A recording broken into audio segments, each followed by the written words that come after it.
Hey, how's it going, everybody?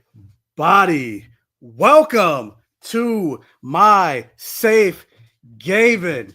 Guys, if you could not tell from the title of this episode, from the title of the video, we're here to celebrate. I will play some music, but I don't want to get the video flagged for copyright infringement. So I'm going to make my own music.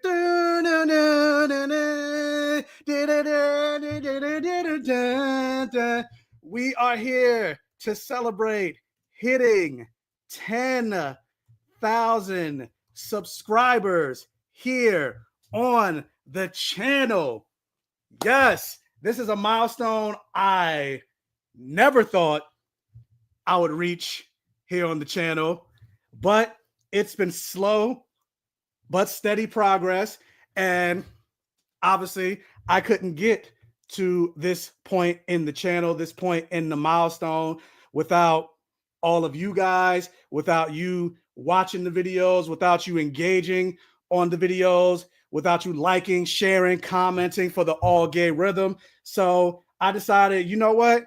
I want to do a live, celebration with my followers to help me celebrate 10,000 subs. It is a Friday night and you guys could be anywhere on a Friday night. But for those that are here, I appreciate you joining me live to celebrate hitting 10,000 subs here on YouTube. So with that said, I am going live pretty much everywhere. I'm on TikTok. I am on X, or no, I'm not on X because now you gotta pay to go live on Twitter all of a sudden, which I'm not doing. I'm not doing that, but I'm on Instagram, everywhere, Facebook. So guys, once again, I just wanted to say, for those that's just joining, thank you again for joining me live here to celebrate hitting 10,000 subscribers here on the channel. So I just wanted to do a live celebration, so live Q&A. So for those of you that are joining, so it's nothing specific that I wanted to talk about. I'm not reviewing anything today or anything like that. I just wanted to hang out with all of you guys for hitting this milestone, and thank you for having me hit 10,000 subs here on YouTube. So I see we got people saying, very happy you made to 10K subs. I will definitely join you soon. Well, fingers crossed, Lionheart, that you also hit 10,000 subs on the channel, on your channel as well. And we got our friend Takes Take, who said, congrats to you, boss. Keep going. Thank you so much. Trying to be like you, Tate. And we got another celebrity here on the channel, Movie Files Elliot. We need to collaborate again. It's been a while since I've had you on my channel, or I've been on your channel. But thank you so much. Congrats on the 10K milestone. Well deserved. And cheers to the next 10K and onwards. From your lips to God's ears. Let's hope I get to 20,000, 30. I'm trying to be like you. Aren't you at like 30,000 plus right now? So let's hope that the safe Gavin can grow, that I can be like you and hit 20K subs. But for those of you that are watching me on TikTok, I'm going live on YouTube to celebrate hitting 10,000 subscribers on my YouTube channel. So if you're not subscribed to my YouTube channel, come over and swing over, BlackGayComicGeek, where on TikTok and Instagram, so I'm explaining to my audience, on TikTok and Instagram, I do general commentary. So if news breaks, anything like that, or my opinion on a certain comic or just thing in general, that's what I'll do here on TikTok. But if you want like my actual review on like Daredevil or Peacemaker or Superman or Agatha why am I saying Agatha Covenant of Chaos? That's not what it's called. Agatha All Along, those type of things, that's what I do on my YouTube channel. And I just passed 10,000 subscribers. Thank you so much, Brandon. And Tristan also says thank you. My throat is getting dry. Let me drink some water real quick. It's hot. I tried to open the door because I had the heat bumping, and I was like, wait, before I go live, let me open up a window real quick so I'm not like sweating like a pig. But it didn't work. I'm still hot.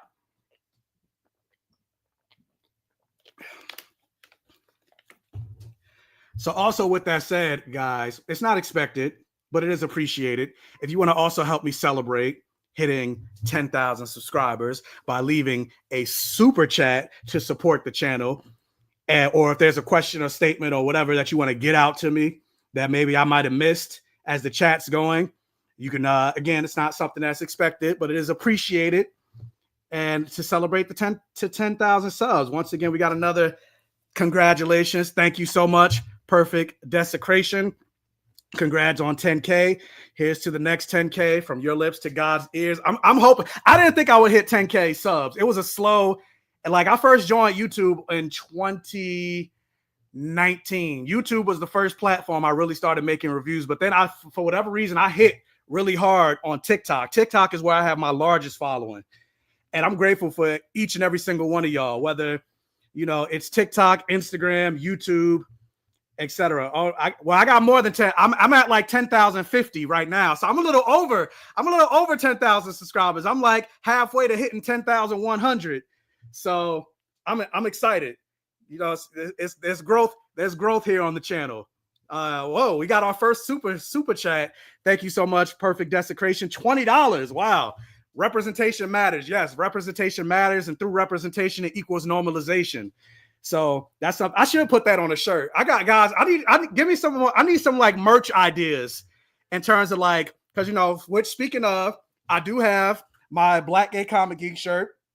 You don't have to be a Black Gay Comic Geek if you still want to support the channel, but the link is in the description, like for all my merch. So I have this. You can get it on a shirt. You can get it on a mug, a pillowcase, whatever. I also have welcome to my safe Gavin. You can get that on a mug, a shirt, a pillowcase, just like I got on my very first tattoo.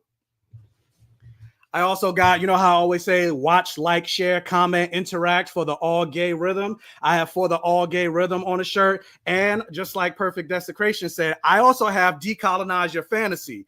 I have a little logo with me on it with angel wings and a crown. And it says Decolonize Your Fantasy. That's something that I also have. You can get that on a shirt, a mug, or whatever. So again, the link to my merch store is in the bio below. And I need something that I should get. Representation matters and representation equals normalization. Maybe that's too long for a shirt. I'm also thinking about doing make it blacker, make it gayer. That's also another phrase that I always say in my videos, but I have to think, because I'm not a graphic designer. I have the phrases, but I don't know like what would look good. Should I just have the words? What would look good on a shirt? So I gotta find somebody to like help me figure it out. I mean, get different people, because some people are good with different things. Like some people are good with just making the logo. Like I told somebody I just want a comic book thing with Black Gay Comic Geek on it. But for make it black or make it gay, I have no idea how I want it to look. You got to have more of these lives. I mean, I did promise. I said when I did what was the movie? When I did Invincible, me, Frankie, Ate, and the other couple friends, we reviewed the first 3 episodes of this latest season 3 of Invincible.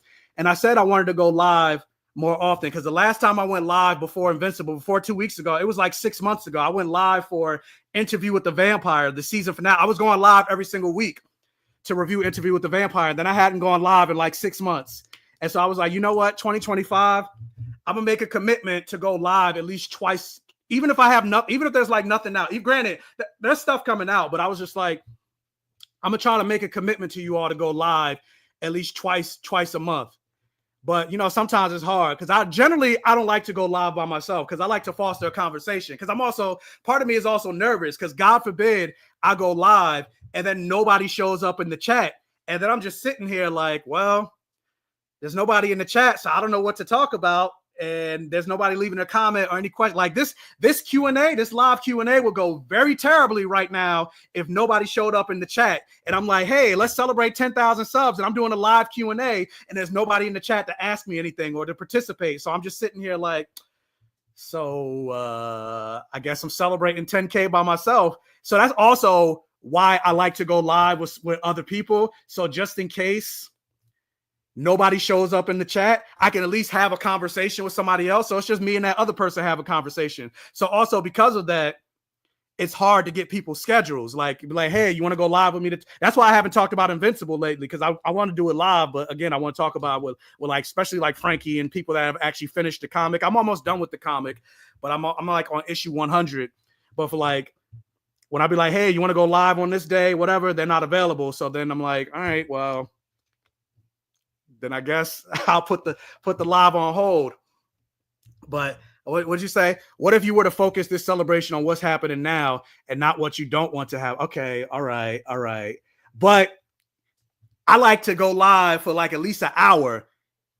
There ain't much to talk about if it's not a full conversation. But I get what you're saying. But that's why you gather questions prior and entertain yourself. You know what? You're right. I could do that. See, look. I appreciate that. Look at that.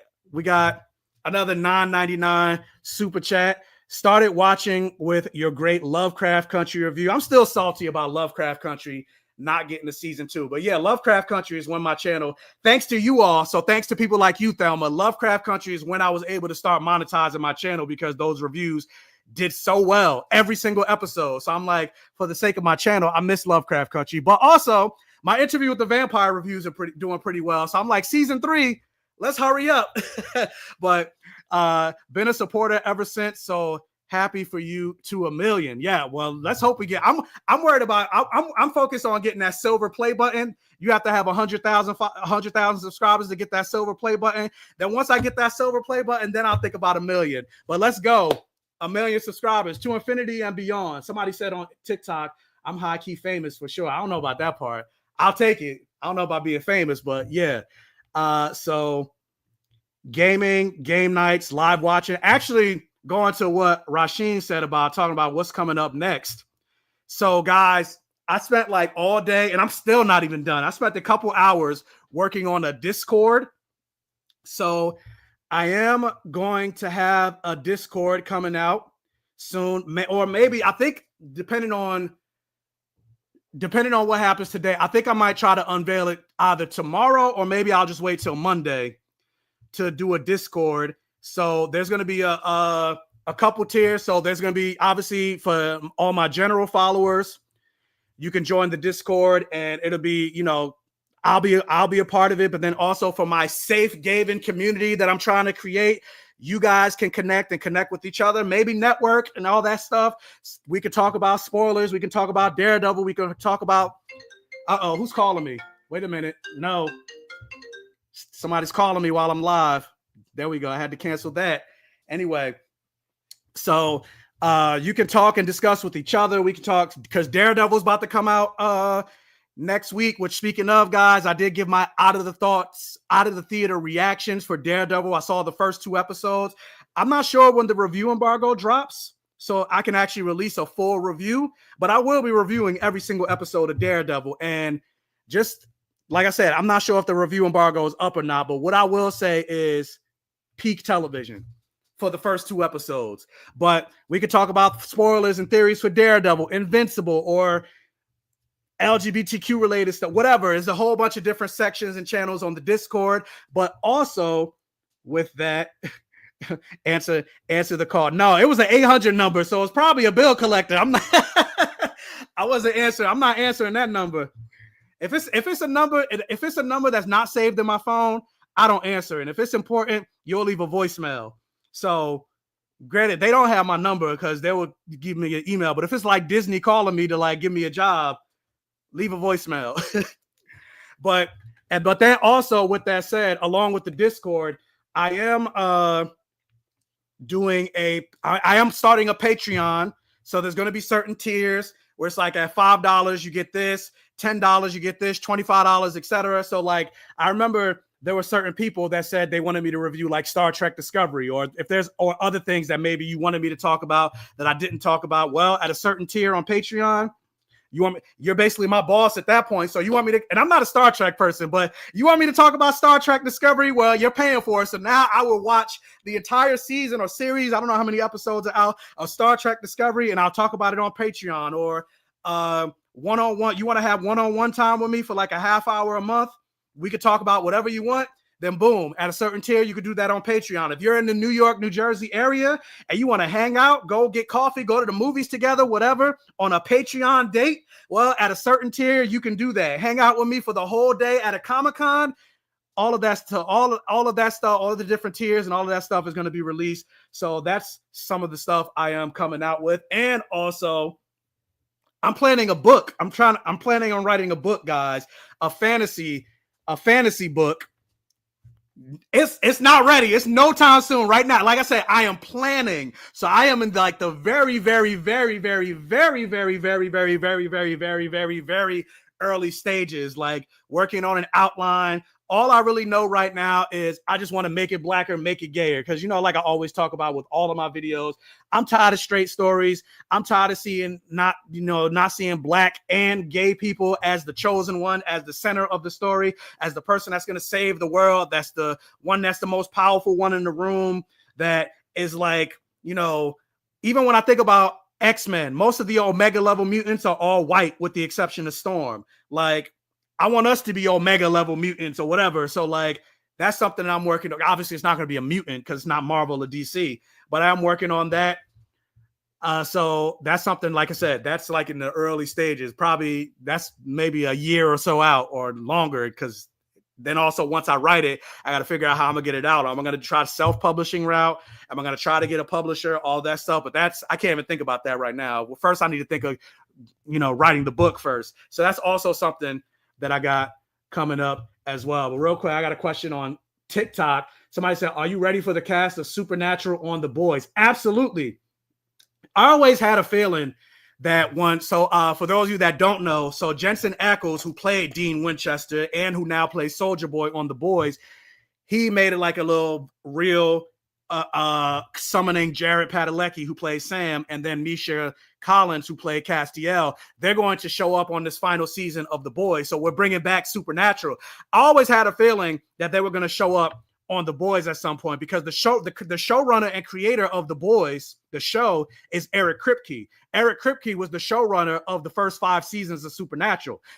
I would argue the best part of Supernatural was the first 5 seasons, but I still like the other seasons. Other people are like, oh, just watch the first 5 seasons and don't watch anything after that. I'm like, no, there were some really good episodes in the other seasons. I did fall off in season 12, not because I wasn't interested. I just got distracted with other shows. But then I started going back, and I'm starting to rewatch because there's 15 seasons in total, and I'm like, I've watched 12 seasons. Season 12 was with God and his sister. So I need to watch 13, 14, and 15. So it's just 3 seasons that I need to watch. But I'm excited to see Jared, Misha, and Jensen all come back together. I'm still salty about Dean and Castiel not being in a gay relationship, but that's just me. But wait a minute, I got another super chat, 1999 from Yo Raheem. Thank you so much. BGCG 10K day. Yes. I should have wore like a party hat, but I ain't had time to try to get one. I was like, do McDonald's still have like the crowns? I mean, not McDonald's, Burger King. They still have like the crowns. I should have went to Burger King to get one, but today is a boycott. Guys, today's a boycott. You're not supposed to spend any money at like Amazon, Walmart. So I haven't spent any money today. I actually forced myself to cook, which is like, it's an apocalypse if I'm cooking, like, and I didn't even really cook nothing. I just made oatmeal, but I wanted to order something from Uber Eats and then also other stuff. Thankfully, my mother cooked. She had leftovers from yesterday, but I was just like, dang, I want to order Uber Eats. Or I was like, does the bodega count as like a local business? But I didn't spend any money, because either way, even if I went to the bodega, I would have had to use my debit card. And they said no debit cards, cash only. I don't like to carry cash. Hold up. My throat's getting dry.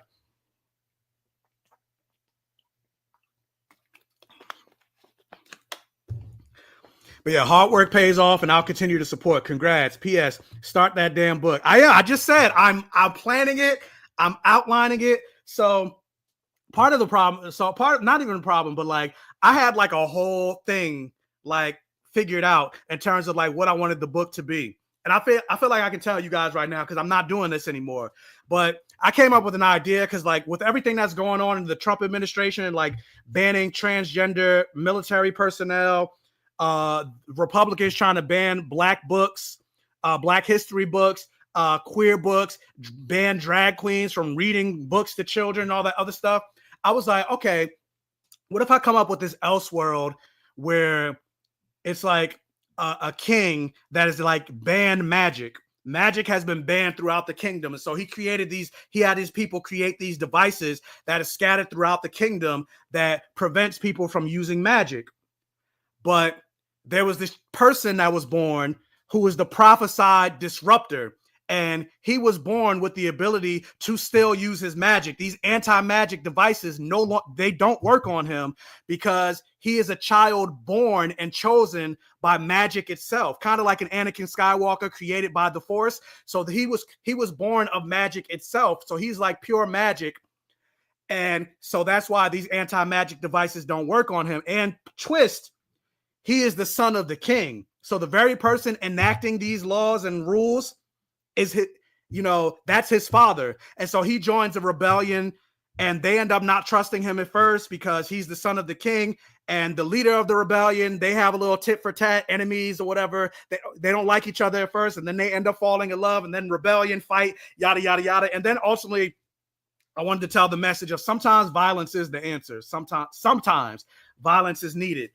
But then I told another friend of mine about the story, and he's an author. He has 2 books that are out right now. I've talked about them on TikTok. It's called Blood Debts, Blood Justice. He also has another series out called Alex Wise versus the End of the World. I definitely recommend you check out his books. His name is Terry J. Benton Walker. I'll put it in the chat. But I definitely recommend checking out his books. A Black queer fantasy writer. Make it blacker, make it gayer. And his stories are Black and gay. And then as I told him this story, he was like, that sounds really good. But you know what that also sounds like? It sounds exactly like Children in Blood and Bone. Have you read that? I was like, no, I haven't. But I was like, damn. He was like, nah, it sounds like Children in Blood and Bone. And I was like, what you mean? I was like, so I talked to somebody else. He was like, yeah, I read Children in Blood and Bone. And when you're telling me this story, you probably should come up with something else. So I was like, damn. Especially since Children in Blood and Bone was just announced as like a movie and things like that. So yeah, I don't know. So I'm gonna have to come up with another idea. Hold up. Frankie texting me right now. Let me see. Hold up.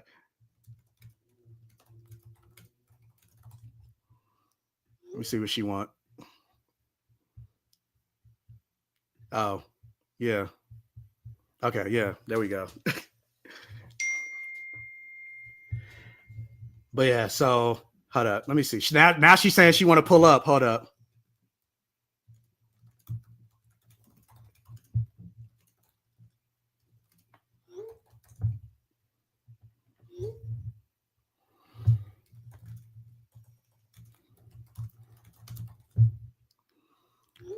So I'm about to see maybe Fantastic Frankie would join me because she's saying she want to pull up. If you want to join, you can.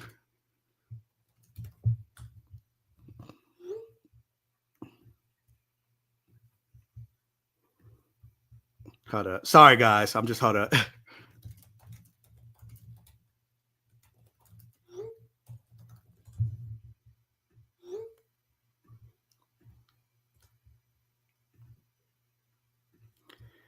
All right, so maybe we'll be joined by Fantastic Frankie, the celebrity, the person that's on the DC podcast. I'm trying to be like her. I'm like, granted, I know more about. I do read DC every so often, but I know more about, like, I can name a bunch of stuff more about Marvel off the top of my head than I can DC. I know way more about Marvel than DC, and I'm like, Marvel, put me on a podcast or something. I even emailed them.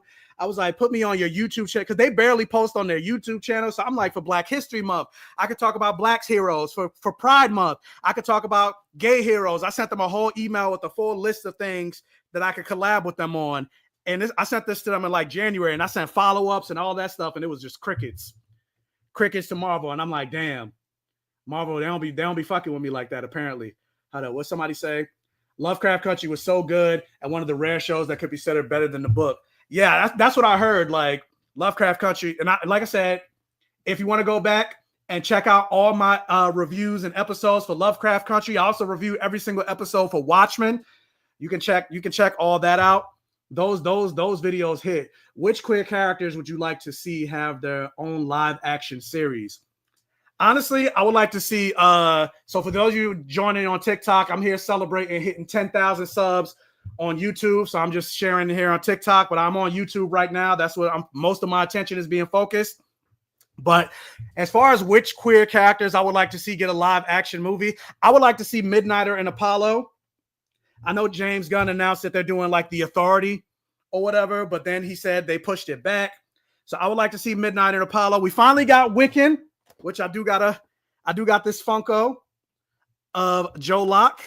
We finally got Wiccan in the MCU, which is something that I've been calling for years. The second Scarlet Witch and Vision were announced in the MCU, I said, we better get Wiccan. We better get Wiccan. And everybody kept telling me they're not going to bring Wiccan in the MCU. Well, motherfucker, we got Wiccan in the MCU. So take that, Nick. Take that. Now we just need Tommy, an adult version of Tommy, which we see is coming at the end of Agatha. And I want to see Hulkling.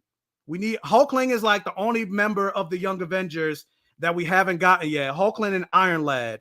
Iron Lad's not gay, so who cares? And then we don't know what's happening because Iron Lad is a younger version of Kang the Conqueror, and Jonathan Majors is already kicked out of the MCU, so who knows if we're going to get Iron Lad. They may substitute Iron Lad with Riri Williams, but I want Hulkling in the MCU, and hopefully they don't try to be like, oh, they're just special friends. Like, no, Wiccan and Hulkling are gay, they're kissing, and they need to make out.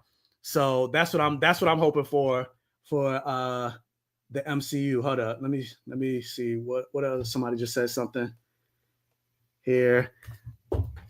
But yeah, but also guys, if you know anybody or you yourself are like a graphic designer, for the Patreon that I eventually want to unveil, I need somebody to like help me create like certain logos for the certain tiers that I got or whatever. Cause like I got like a superhero or a sidekick tier. I got like a cosmic guardian tier, Illuminati tier, things like that. So I want certain logos for those tiers, but also for those of you that have just joined, whether on Instagram, here on YouTube, here on TikTok. Well, first and foremost, if you're joining and watching on YouTube specifically, if you could do me a favor and hit that like button, it'll help with the algorithm. So it tells YouTube that this live is popping, this live is interesting. So more people, it'll recommend this live to more people. So maybe more people could show up and celebrate hitting 10K subs with me. So if you could do me that favor, hit that like button. Also, I see I got people watching on Facebook as well. So hit that like button, please, on Facebook. Like, share, comment, interact for the all gay rhythm. But what else was I saying? Oh yeah. So for those of you that have just joined, I did also mention that I am starting and will unveil either tomorrow or Monday. I plan on doing a Discord. So it'll be there's the free version, but then I'll also have the Patreon tier Discord where it's going to be exclusive benefits to the Patreon members. But if you don't want to join Patreon, that's fine. You're still supporting the Safe Gamer. You're still following me here on social media. So you'll be able to interact with me on the free side of Patreon. Majors is coming back. Majors isn't canceled anymore. They're bringing back. They're doing the movie that was canceled, Magazine Dreams. That's no longer canceled, but he's still not back in the MCU. I did read a rumor that they're thinking about bringing him back, but I don't know how it's going to fit now because they already canceled Kang Dynasty and they already pivoted to Doom Wars. So like in many ways, and then also with the way Loki ended, they could kind of be like, Kang is done. Kang is over with. But also really quick, guys, I do want to say like with me going live, because I'm not sure if you guys saw my video that I posted about it, but I do want to say like a special rest in peace to Michelle Trachtenberg. Michelle Trachtenberg, for those of you that don't know, she was on like the Adventures of Pete and Pete, which is where I first saw her. I'm like giving away my age right now, but the Adventures of Pete and Pete, Harriet the Spy, which came out in 1996, July of 1996. I was 10 going on 11 that year. She was also on Buffy the Vampire Slayer. She played Dawn Summers, Buffy's sister. She was also on Gossip Girl. I didn't watch Gossip Girl, but she was in Inspector Gadget. She was in a bunch of other stuff. Like she was always a staple in my household. She was on like, if you watch that Nickelodeon game show, Figure It Out, she was on a lot of episodes of that. She recently passed the other day. She's only 39 years old. She and I are pretty much the same age. We're 11 days apart. I was born September 27th, 1985. She was born October 11th, 1985. She was a Libra. I was a Libra. She was always somebody that I was like, I feel like I could be friends with her. And yeah, she just recently passed away. A bunch of people from Buffy and Gossip Girl and things like that have made statements. And the rumor is that she recently had a liver transplant And so she ended up passing away due to complications with that. But yeah, it just sucks when you lose somebody young. Cause like I said, she and I are the exact same age. So I think about like, damn, like if my life was cut, like I still feel like I have so much to do, so much to say, so much to accomplish. And I'm pretty sure like she had her whole career ahead of her. And on top of that, they just announced that a Buffy continuation was in the works with Sarah Michelle Gellar coming back. And with her passing, it was announced that she was also in talks to return as Dawn Summers. Like, you can't have Buffy the Vampire Slayer and not have Buffy's sister show up in the show. So it was a no-brainer that she was going to come back. And now, she passed away. So it, sucks. We're not going to see, that happen or anything like that.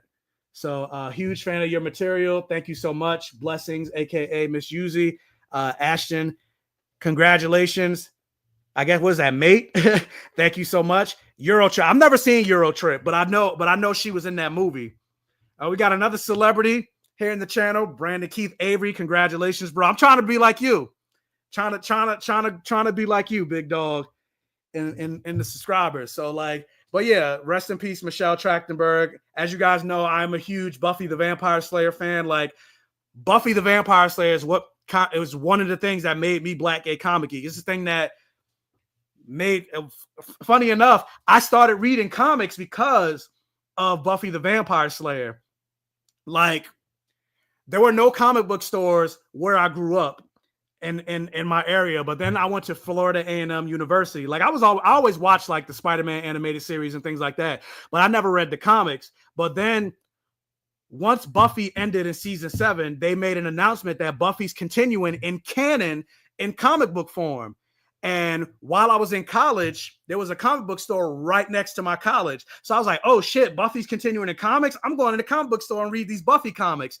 And then that's what I was like, oh shit, while I'm here, I might as well start picking up and reading Spider-Man and X-Men and all that other stuff. So it was because Buffy came out in comic book form that I started going to the comic book store regularly and started like actively reading comics.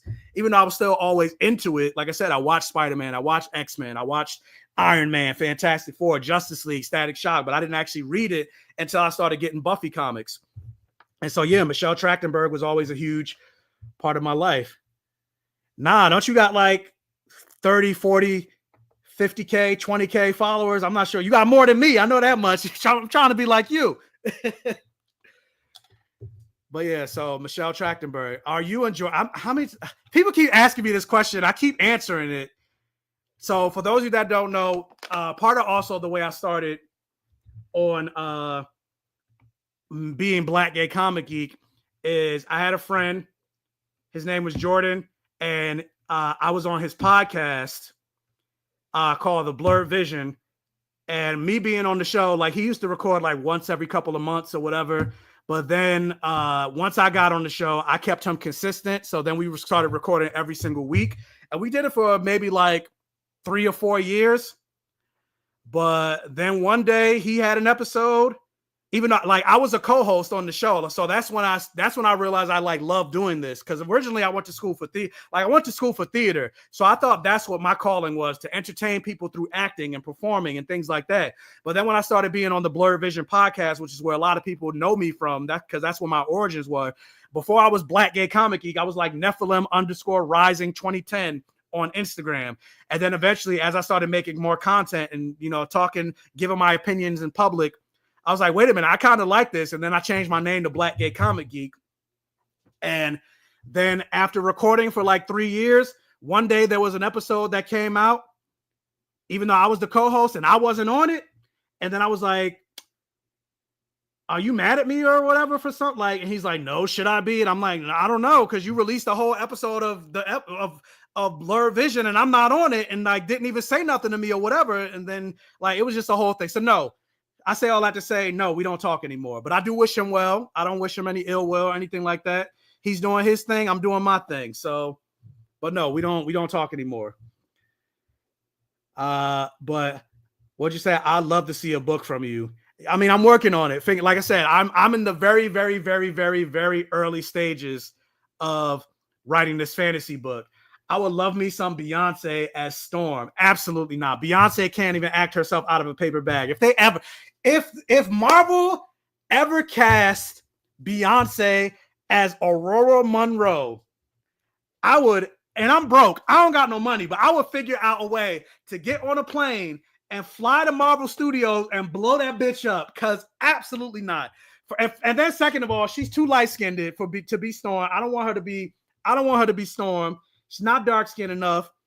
And then, like I said, she can't act her way out of a paper bag. So absolutely not. Like, even when she was the voice of granted, I love me some Beyonce. I paid like $1,300 for these Renaissance tickets. And I tried to get into Cowboy Carter, but it was sold out. So I would go to her performance. I would listen to any song that she releases. You know, I love her down, but not as an actor. Absolutely not. Absolutely not. I want like Anna Diop or DeWanda Wise or Yatiti Badaki or or another unknown actor that I can't even think of. So, you know, I don't want you be at all these red carpets. I mean, sometimes it's about who you know. So like when I was just at the Daredevil red carpet, I wasn't invited myself. I was Frankie's plus one. So it wasn't sometimes it's not even I don't be there because they invited me. They saw something that was like, hey, nah, let me invite Michael. It was like, nah. They was like, nah, let me invite Frankie. And then Frankie was like, hey, I was invited. So yeah, I was her plus one. That's how I was able to go. So, but thank you, Fantastic Frankie, for the invite for Daredevil. But with that, so yeah, guys, I was at the red carpet world premiere for Daredevil. I got to meet Charlie Cox. I got to meet Foggy Nelson, Eldon Henson. I got to meet Karen Page, Deborah Ann Wool. I got to meet Brad Winderbaum, who is Marvel, the head of Marvel Television. So that was cool.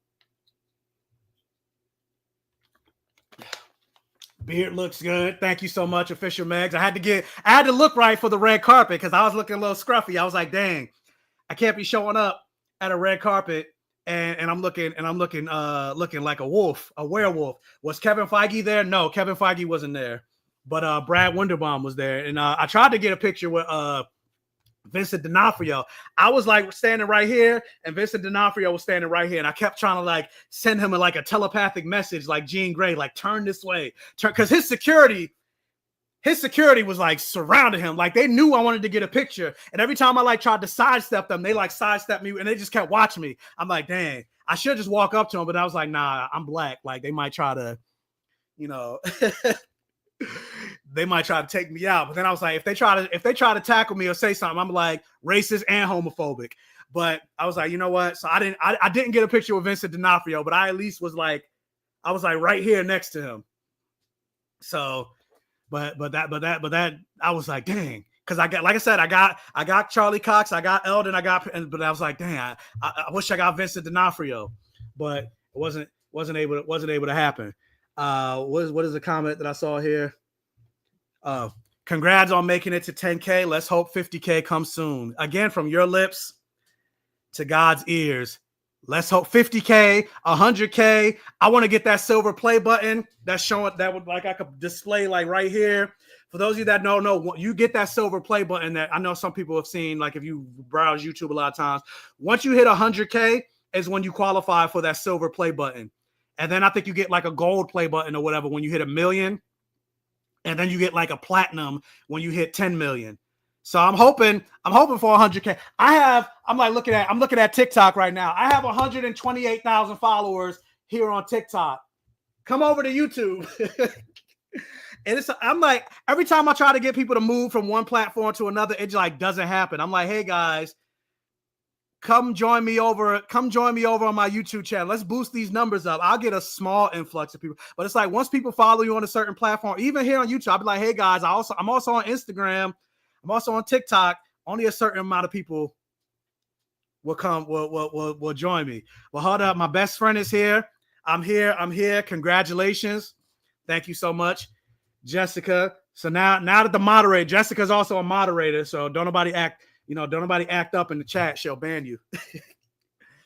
But your Discord will fix that. Yeah, I mean, well, fingers crossed. Like I said, maybe either tomorrow or Monday, I'll unveil the Discord. I'm still working on it. I was working on it all day, trying to come up with different like channels and like names and things like that.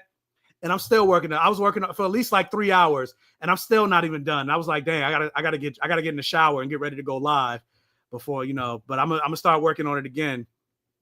when I'm done, and the Patreon. We want to see that 100K, baby. You and me both. Because I want this to be my career. I want this to be my job, not, working for other people, working for the white man.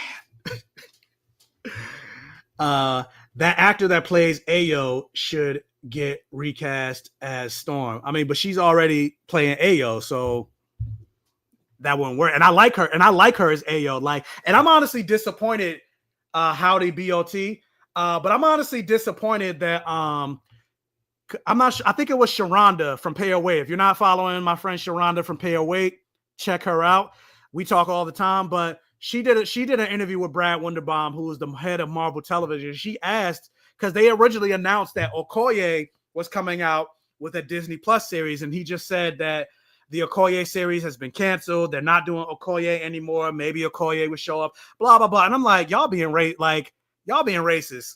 Like, why are we not getting more black they cancel Okoye. We're supposed to get an Armor Wars series with Rhodey, and then they said it was turned into a movie, but that's been in development hell. We don't know what the fuck is happening with Blade. I'm like, why is it so hard for y'all to make a Blade movie, especially being that y'all have a roadmap with the comics? Just adapt one of the, and not even just that, but we all had 3 Blade movies already. Like, why is it so hard for you to adapt a Blade movie? I'm pretty sure, granted, and I don't know this for a fact, but I'm pretty sure that's why Ryan Coogler was like, all right, fuck it. Y'all not doing Blade? I'm going to make my own vampire movie over here with Sinners, which I'm excited for Sinners. I need to try to figure out if I can get I don't know if they're going to have a red carpet here in New York, but I did meet Ryan Coogler at Black Panther Wakanda Forever. So I did introduce myself to him, but he probably don't remember who I am because that was so long ago. But Ryan Coogler at least knows of my name because I did talk to him.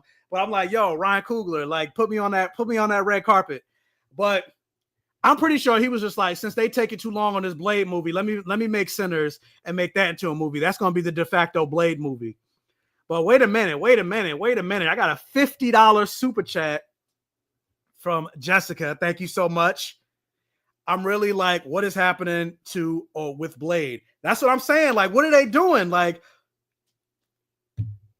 make the freaking movie. Like, they announced Blade in 2018, I think, with Mahershala Ali. And Mahershala Ali is already let me see. I think he's 55 or something like that. Let me see. How old is Mahershala Ali age? Mahershala Ali is already 51 years old. They haven't even started shooting this freaking Blade movie. And more than likely, they're going to want him around for 3 Blade movies, depending on how well it does. And usually it takes 2 years to shoot these movies. So he's going to be well into his 60s playing Blade. I'm like, at this point, y'all need to recast somebody else. Because y'all announced this man 7 years ago and still ain't make a movie. What is going on?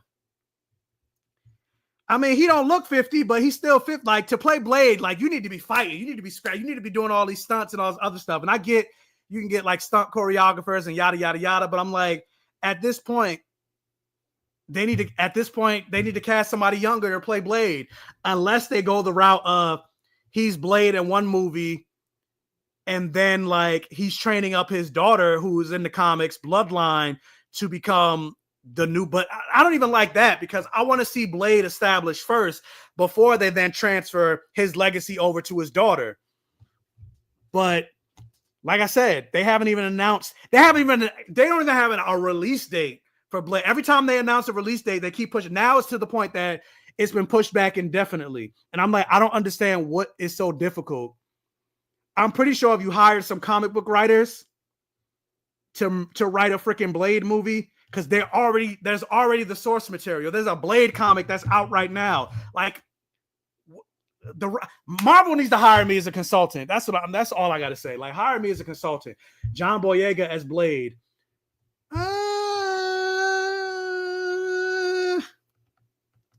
I love John Boyega, but I would say Aldous Hodge is Blade. Honestly, I wish after the death of the unfortunate passing of Chadwick Boseman, they cast Aldous Hodge as T'Challa. But since we're not getting that, I would take Aldous Hodge as Blade. That's who my choice would be for Blade. Aldous Hodge. They should do a Blade movie like they did Werewolf by Night. I mean, or even like Midnight Suns. Like they could introduce Blade and Midnight Suns or whatever. Like I don't understand what's so difficult about them doing a Blade movie. Don't you go believing they chose you. God put you there, so cut it out. I mean, yeah, God put me there, but also Frankie put me there too. you talk about the red carpet. What's your thoughts, favorites, and dislikes on black comedy like Tyler Perry, for example? Ooh, I mean, how much time y'all got? I don't watch any more Tyler Perry movies because they're all trash. But like Diary of a Mad Black Woman, The Family That Prays, what's that other movie I'm drawing a blank on? I can't think of. Like some of those Tyler Perry movies were good, and I will give Tyler Perry praise and clout because he is putting on a lot of black actors that aren't generally getting cast in things. So I'll praise him for that. But his stuff is trash. Like I don't even watch any of his new stuff anymore. Like it's trash. It's all trash, and it's all filled with like a lot of stereotypes. Like a lot of the dark-skinned black actors or actresses are the ones that end up suffering and all other stuff, or there's the black male actor that's dark-skinned, he's always the villain, and then the woman is saved by a light-skinned act. Like it's all played in the stereotypes and tropes and all the other stuff. So I don't be watching Tyler Perry like that. But other black comedies like why am I drawing a blank on the name? Think Like a Man, Best Man, all three of the Best Man movies, things like that. Like those are movies that I love. But for the most part, I don't talk about those on my channel because for the most part, my channel is mostly focused on fantasy. I mostly talk about fantasy here. That doesn't mean that's all I watch. I watch black movies and things. Like I watch Ma Rainey's Black Bottom, The Piano Lesson. I thought about reviewing The Piano Lesson here on the channel because that kind of had fantasy elements in it. But I mostly review fantasy elements here on the channel. Blood, sex, gore, and magic, or any variation of the four. So action movies, horror movies, sci-fi, fantasy, comic books, video games, things like that. That's mostly what I talk about. But hey, like I said, I'm starting a Patreon. So if you want me to talk about other things non-fantasy related, like, hey, what are your thoughts about the Oscars? Even though I don't have any because I don't even know what's nominated other than Wicked and Dune, which is also fantasy related. You're like, what are your thoughts on the Oscars? I don't have any because I'm not watching any of those movies. I did see Gladiator too. But yeah, I mean, paranormal is fantasy. I would consider that fantasy. It's not real. It's like horror, supernatural, anything that's like not realistic. Those are the types of things that I review on my channel. Supercell. I did review Supercell season 1. So if you haven't seen my episode review or my review for Supercell, that's on the channel. So Google that. When do you think Moon Knight will come back? 2026, maybe? I'm like, I haven't even heard anything about the shoot. And that's the thing. Like, they keep doing these properties and doing these things, and it's taking so long for them to come out with another thing. Like Moon Girl, Miss Marvel. When is another Doctor Strange coming out? Like, by the time some of these things come out, I'll be like, I forgot what the fuck even happened. And at this point, I don't even care no more. Like, at the end of the Marvels, Kamala Khan teased that she's doing the Young Avengers. We haven't heard any movement on that. Funny enough, I actually asked Brad Winderbaum while I was at the Daredevil red carpet. I was like, "Hey, so is Young Avengers coming?" And he didn't answer me. So, but yeah, Ironheart, that's coming out this year. That's coming out in June of this year. So I'm definitely going to be reviewing Ironheart. So be on the lookout for that. Robbie Celebrity in the chat, trying to be like Robbie. He got like over 200,000 followers on TikTok. I'm trying to get like Robbie. But just popping in to say congrats. Miss you too. What video game are you playing right now? Right now, I'm actually playing Kingdom Come Deliverance. I just beat Dragon Age the Veilguard.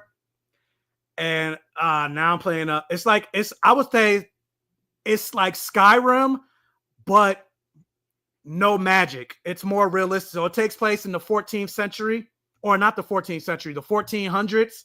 And it takes place in the Czech Republic and like Bohemia. and it's like a first-person game, but I say it's like Skyrim in the sense of like it's so open world and there's so much to do. And funny enough, the reason I started playing the game, and yes, Jessica, listen to Jessica. If you're in the stream, hit the like button. If you guys are watching here on TikTok and you want to like really get a question or comment to my attention, I'm here on YouTube celebrating hitting 10,000 subscribers on YouTube. If you're watching on TikTok and you're not subscribed to my YouTube channel, come swing on over and subscribe on my YouTube channel. Same name, BlackGayComicGeek. But yeah, so with that said, there's so much to do in that game, and it's so open world. There's so many decisions that you can make and all that other stuff that I'm playing that game. And funny enough, the reason I found out about the game is because in the second game, there's controversy and like Republicans and things like that being upset and calling the game woke, because in the game, you can make certain choices and you can do certain things, and everybody's choices and everybody's things are different. But there's a character in the game that also shows up in the first game. That's also why I went back and played the first game. His name is Hans, and there's a certain part in the game where your main character, his name is Henry, you can romance the guy named Hans. And so they can have a same-sex romance. And so people are pissed off that basically you can make your character gay in the game. And the funny thing is it's not something that has to happen. It's a role-playing game. So if you play the game in a certain way and you make certain dialogue choices, then it would lead to them having sex. And I already saw the like same-sex scene and all that other stuff. I was like, oh, wait. Hey. So people getting upset for no reason. If you don't want the character to be gay, don't make him fucking gay. Like, if you don't want him to have butt sex, don't make him have butt sex. You can make him straight or have him have sex with women and all that other stuff. So, like, you getting upset for no reason. But anyway, so once I found out that you can make your main character gay in the second game, I was like, oh, wait a minute. I should play this. But then I was like, let me play the first game first because I'm going into it with no context. Because apparently the second game takes place literally like moments after the first game ends. So I was like, because I don't have any context, let me play the first game first, and then eventually I'll play the second game. So right now I'm playing the first game. You can't make him gay in the first game, which, you know, boo. And so that's also why there's controversy too. They're like, oh, you couldn't make him gay in the first game. Why now all of a sudden he's choosing to be gay? I'm like, well, sometimes it takes a certain person for you to meet to make you realize you're attracted to men. Like, just because you're attracted to men don't mean you're attracted to every single man you meet. So, like, it's not really, especially living in the 14th century, like,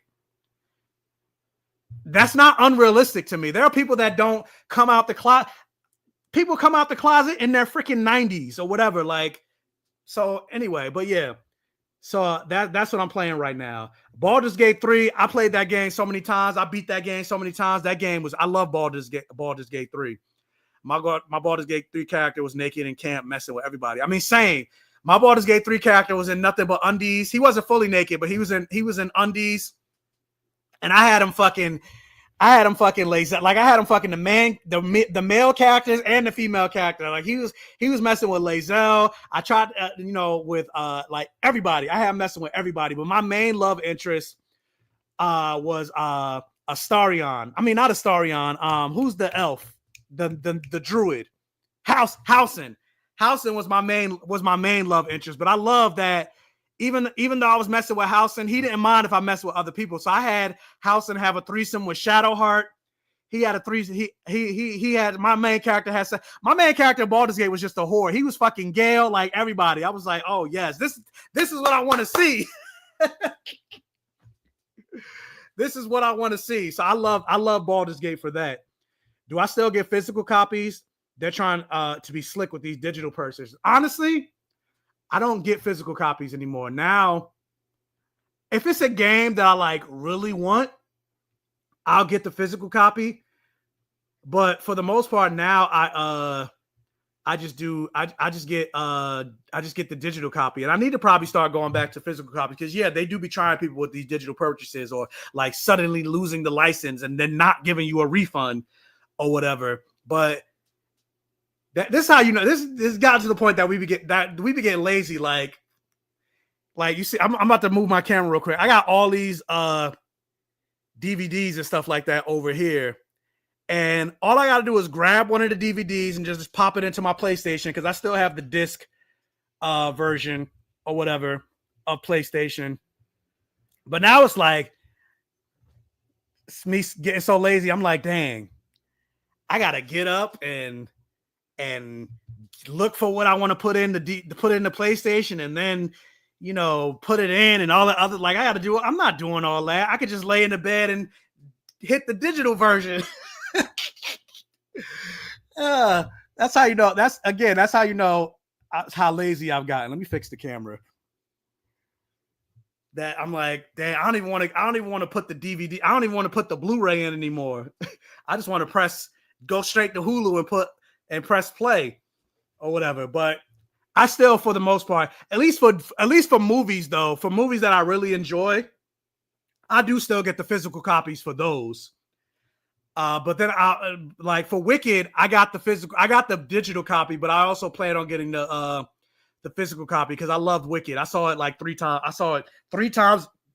3 times in the theaters, but I watched it twice at home. Like I actually already sent out an email to Universal. I was like, yo, I know it's mad early because the movie don't come out until November, but I was like, who do I need to talk to get on that red carpet, green carpet, whatever carpet the color is going to be? I want to go to the red carpet world premiere of Wicked.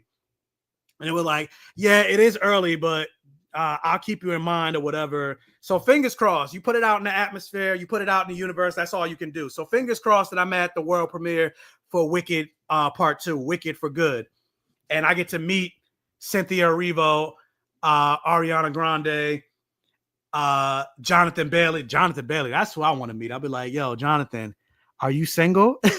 Can you want to come to my hotel and dance for my life? Dancing through life in my hotel room? They'd be like, security, come get this man. But Jonathan Bailey, that's a fine white man right there. But yeah, fingers crossed on that. But you should have been streaming that gameplay.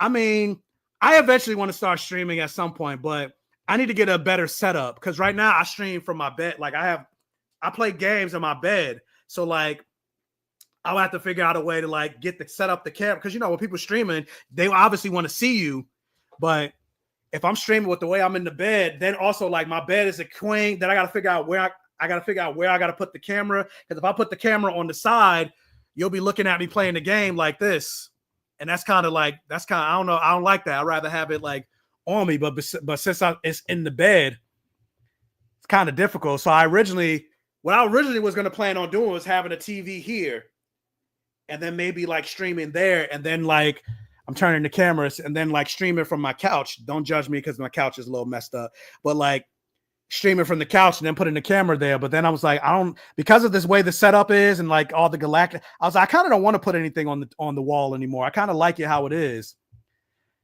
So I was like, I don't know if I want to put a TV here, but we'll figure it out. Eventually, hopefully once I start making money, whether it's from Patreon or whatever, I start making 6 figures. That's the goal for me to start making 6 figures. Then I can eventually move into a bigger place. And then once I move into a bigger place, I'll be able to like get a second bedroom or whatever and have an office. Where then that way my office is where I could do like actual streaming and all that other stuff and like actually getting a Twitch channel. Well, I have a Twitch channel. I just don't use it. And then doing things like that. So fingers crossed on that. I want to see I can give you that email. You can email Universal and go to the premiere of Wicked. BGCG bed stream is definitely a sub tier. I mean, that's more like OnlyFans if you want to see me playing the bed. Because when I'm not making content or doing anything, I'm in the house. I don't wear clothes in the house. Like it's like against my religion to wear clothes in the house. So like I live in a 3-family apartment. So like there are people that live on the top floor. My mother lives on the first floor and I'm in the basement. We all pay rent. So it's not like I'm, living rent free. But as a matter of fact, this is the door to my mother's apartment and it's connected. So I could like just walk right upstairs to my mother's apartment, or she could walk downstairs to my apartment. And there's sometimes, because mothers, they don't like to knock. There are times that I'm like maybe in the living room eating at the table, or she'll come downstairs. I'm walking around back and forth. She'll just open the door and I'm just like completely naked. And I'm like, could you knock? Like, and she like, put some clothes. Why you naked? Put some clothes on. And I'm like, maybe you should knock before you open the door. Like, don't tell the people all your business.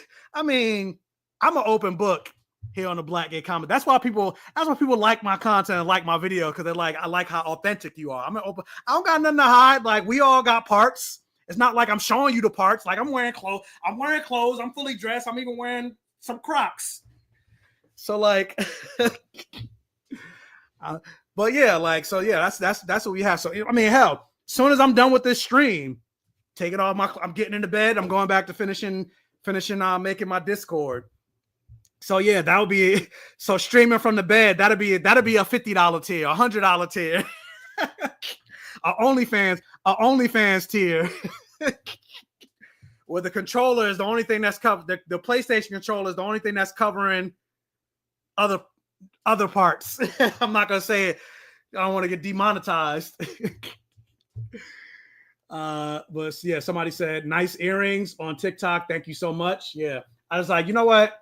We celebrating 10,000 subs. Let me put some earrings on or whatever to, look cute. I combed my beard a little bit, put a little shine on it. So I'm like, we celebrating 10,000 subscribers here on the channel, which again, for those of you that might have joined late or whatever, I just want to say thank you so much for allowing me to get to this point, to reach 10,000 subscribers here on the channel. I know a lot of people always thank me for my content, or thank me for my videos, or thank me for my voice, or thank me for being an openly Black gay man talking about comics and nerddom and things like that, creating this safe haven. But ultimately, my safe haven, this community that I'm building, my voice would mean nothing without a community to uplift it and amplify it. So I thank all of you for rocking with my channel, whether you were with me from the beginning in 2019 when I first started this YouTube channel, whether you joined me a little later, whether you just joined my channel, whether you just subscribed today, or you just subscribed a month ago or a year ago. Each and every single one of you, thank you so much. I think my live just ended on TikTok. What just happened? Oh, wait, we still going? All right, okay, we good. But yeah, thanks each and every one of you. For the people that are in the stream that I've collaborated with, like Movie Files, like Double Minority. He's been on the channel before. With Just My Opinion, I'm not sure if he's still here. Brandon Keith Avery, etc. Like, I appreciate all of you, because like I said, I wouldn't be here. I wouldn't be at 10,000 subscribers or beyond, because I'm actually, like I said, I'm at like 10,050 right now. I wouldn't be here without y'all. I wouldn't be on red carpets if it wasn't for y'all helping me, helping to boost my channel and boost my content. So thank you to everyone. This is not just my victory. It's our victory. It's a victory for the safe haven, for Black queer nerds and allies alike, because we out here and we deserve to be seen. We deserve to be represented. We deserve to get our voices told. Representation matters, and through representation, it equals normalization. Another person I collaborated with, Bobby Likes It Spooky. If you haven't checked out Bobby's channel, check out Bobby's channel. He's a horror aficionado.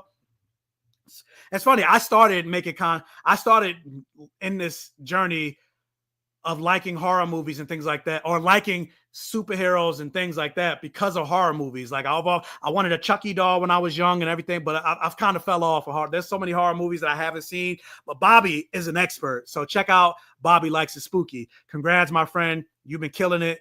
Keep on going. Thank you so much. So the Last of Us show, I canceled HBO since they were canceling all the POC shows, but I'm like, should I subscribe again just for this show? I mean, The Last of Us is coming back, and I really like the last season. I did review the first season. Wait, did I review the first season of The Last of Us? I don't even remember. Hold on, let me go to my very own channel. Sometimes I'll be reviewing so much and talking about so much. Sometimes I'll be forgetting what I be talking, if I talked about something or not. Hold on. Last of Us, Black Gay Comic Geek. Let me see. I reviewed every single episode of The Last of Us. Actually, I went live to talk about The Last of Us. So yeah, so I did talk about The Last of Us. So I will be talking about Oh yeah, Jesse, you reminded me. You did review the first season. Yeah, I talked about every single episode of The Last of Us. I'm definitely going to be talking about season 2. I'm excited about season 2. I have played both video games, so I know like the storyline that's going to happen. And if they go the route of the video games, y'all not ready for season 2. You're not ready for season 2. That's all I'm gonna say. Season 2 is gonna be heavy, very heavy. So hold on to your seats for season 2 of The Last of Us. So yes, Jessica, you should subscribe for The Last of Us season 2. But also with that, to uplift, because I'm rooting for everybody Black, lifting other people up. So as you guys, most of you know, my friend Fantastic Frankie, who's been on the channel so many times, she also has a podcast out. She is on the official DC Studios podcast I would say she's the main host, but she's technically one of 3 hosts. But I say it's her show, and then the other 2 people are like her co-hosts. Because like she's the one that's leading the charge, as she should. But she has her DC Studio podcast, which you can stream every episode on Max's YouTube channel. It comes out every other Friday. So there's a new episode out today. So support my friend Fantastic Frankie and her DC Studios podcast. I think there's going to be a total of 15 episodes for this first season. So I think episode 5 is what dropped today. It's again every other Friday. And I'm trying to be like her when I grow up, because Marvel, like, again, put me on a Marvel podcast. And they, like I said, they do have a Marvel podcast, and I tried listening to it, and I was like, this is kind of whack. Like, like put me on a Marvel podcast. Marvel, like, y'all start tweeting Marvel on like Twitter or whatever and be like, yo, Marvel, hire BlackGayComicGeek for some shit.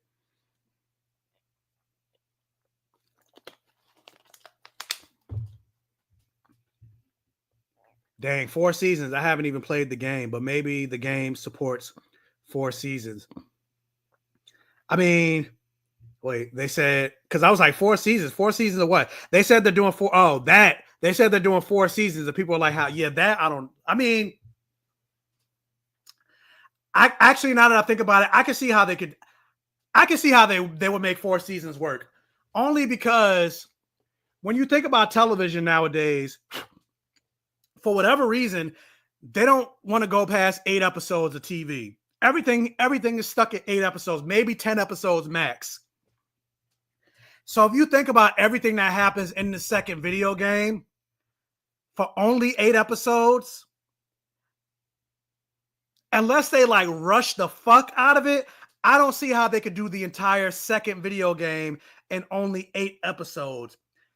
It kind of worked for the first season, but there is a lot more content and things that happen in the second game that 8 episodes will be too rushed. Because then you got to, I don't want to say spoilers, but you got to go through what happens in the beginning of the second game. And then like when you get the shift, that could be a whole season in and of itself when you're following that other person. So like that could be a whole season. And then when you go back to the other person, like, so I can see how they can split it. I can see how that can work. So 4 seasons, man, I don't know about that. Maybe 3 seasons. Or actually, no, 4 seasons, I can see that work, because they go the first person, the shift, back to the other person, and then what happens at the end of the video game. That could be the final season. The camp. That's all I'll say. So actually, yeah, I can see 4 seasons working for The Last of Us. Because, yeah, 8 episodes, to do all of that in just 8 episodes, absolutely the fuck not. Absolutely the fuck not. That's not. It's my problem with Avatar: The Last Airbender. That first season was hella on Netflix. That first season was hella rushed. Like, there was way too much for only 8 episodes. And then the dialogue was trash, to be perfectly honest. For Avatar: The Last Airbender, that dialogue. Granted, I liked the special effects and how it looked, but that dialogue was trash. It's budgeting. They want the most profit for a smaller property. I mean, it's always about their bottom line. Like, but these companies got so much money, they could afford to do it and still make a profit, but they being cheap. But it is what it is. So like, because I feel like some shows with 8 episodes can work, But I feel like the standard, okay, you don't want to go back to 22 episode television. All right, fine. 22, 24 episode television, fine. But I feel like 13 to 15 episodes should be the standard. Some shows could work with 6 episodes. Like I think Supercell did a really good job in condensing the story with only 6 episodes. Granted, there were certain things that they could have expanded upon, like certain characters that did kind of fall by the wayside and didn't get as much development with the 6 episodes, but they still did a pretty good job with that 6 episode marker. So I was like, okay, that was decent. But other episodes, like Avatar: The Last Airbender could have used 13 to 15 episodes. WandaVision, I think, could have did 13 episodes. Falcon and Winter Soldier could have been 13 episodes. There's other shows that I'm drawing. Moon Knight should have been 13 episodes. And other stuff. I'm drawing a blank on other shows that should have been more. That should have been longer.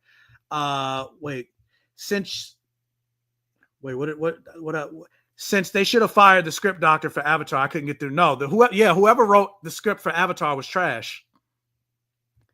Since you're into magic, have you heard or watched The Dragon Prince? I have heard of The Dragon Prince. And funny enough, I did watch some of the first season, but then I got distracted with something else and I kind of fell off. But I heard it's really good. And so I need to go back. But then I also was like, is it gay? And then I found out that somebody told me no. And then I was saying, guys, you don't know how tired. Granted, obviously, I don't have a choice because that's the majority of, especially fantasy. But I'm like, I am so tired of straight stories. Like, leave me, like, oh my God. Like, but like I said, I have no, that's why I'm writing my book. That's why I'm trying to write it, because like, I want to read some gay shit or see some gay shit. But I heard Dragon Prince was really good. I did hear Dragon Prince was really good. But speaking of gay shit, that's also on the line of like the Dragon Prince.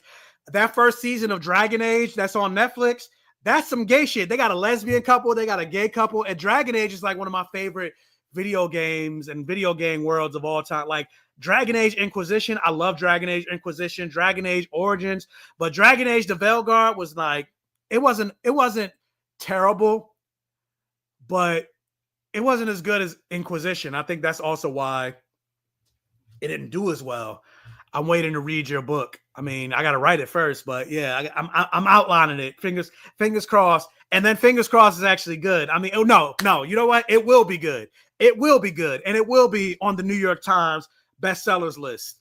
I just got to figure out what I want the story to be. I got so many like ideas, but then it's another thing to take an idea and actually make it into a book. So it's funny you mentioned that. Did I finish the Dark? Did I start the Dark Tower? That's the question you should ask. For those of you that don't know, this is my sister. So say hey to my sister. Well, I'm not gonna say her name. I don't know if people want. I don't know if she want her name out there. But say hey to my sister. Hey sister, and like my actual blood sister. So yeah, did I finish? Did I start the Dark Tower series? That's the question. But I do have to like put it out there. I do have the Dark Tower books down here. You can see it right here. Like I have the Dark Tower series, but I haven't read a single book. Right now I'm reading Invincible. Like you see, I got the first compendium, the second one, the third one is in my room because I'm reading the third compendium right now. So I'm on like issue like 100. And right next to that is Legendborn. So I do plan on eventually reading Legendborn. But this year I do have like a not a New Year's resolution, but I do have a goal of reading at least 30 novels this year. So far in 2025, I've read 3 books so far, and I'm on book number 4. I'm on book number 4 right now. So the first 2 books that I read this year, so I read the first 2 Avatar Kyoshi books.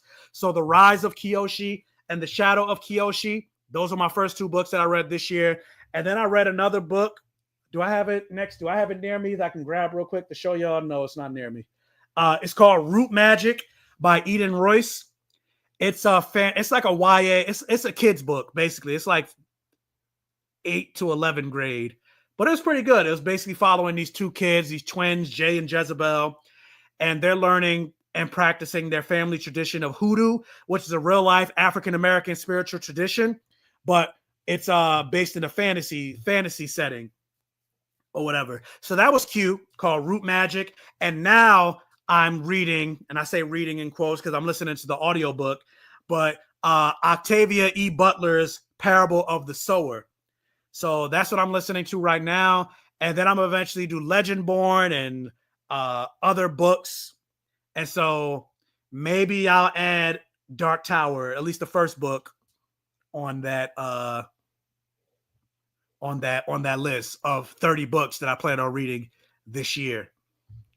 So fingers crossed on, well, not even fingers crossed. I will be reading 30 books this year. I don't care if it's 8 or 12. They need to just get us back to releasing the whole season.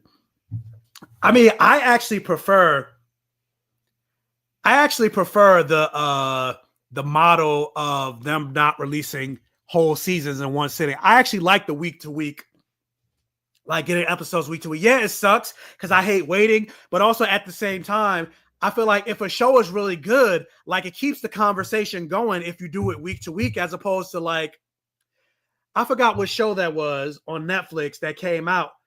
It was one of the seasons of Cobra Kai.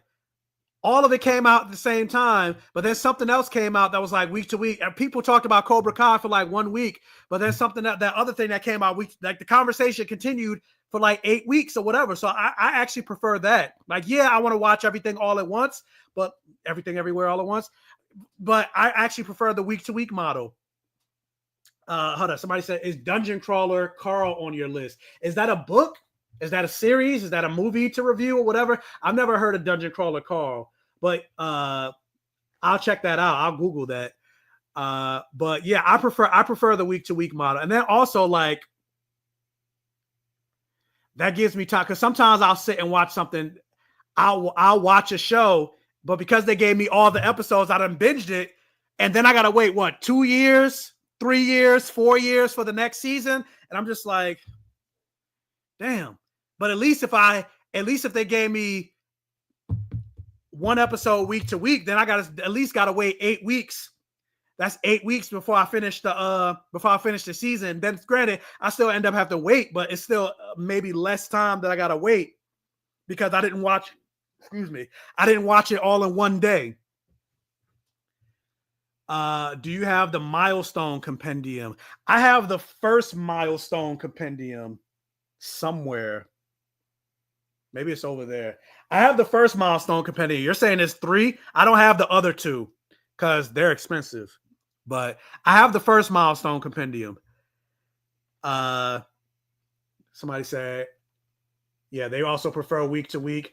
What do you think about the idea of Harley Quinn becoming a Violet Lantern? Honestly, I'm tired of them giving lanterns to a bunch of Earth characters. Like the Green Lantern Corps is supposed to be a universal thing, but we got like 6 Green Lanterns that are all from Earth alone. Joe Mullane, John Stewart, Guy Gardner, Hal Jordan, Jessica Cruz, Simon Baz, like how many Kyle Rayner, like how many Earth Green Lanterns are you going to keep, or lanterns period, are you going to keep giving us? So I rather more, granted, obviously DC is written by humans, so obviously that's why Earth is always usually the center of the universe, but still it's like, give me other creatures. But I am excited about the Lantern show. I'm more so excited to see John Stewart than I am Hal Jordan. Like, fuck Hal Jordan. But like, it should have been John Stewart is my Green Lantern. I'm rooting for everybody black. But yeah, John Stewart is my Green Lantern. But I am excited about the Lantern show. Just dropping in really quick to say congratulations, Mike. Thank you so much. It's always great to see a superstar such as yourself win, Pod. Well, superstar. I'm that girl. It's just that I'm that girl. Alien superstar. Drip, drip. I'm too sexy for this world. Forever, I'm that girl. Churches, diamonds, and pearls. Ooh, baby.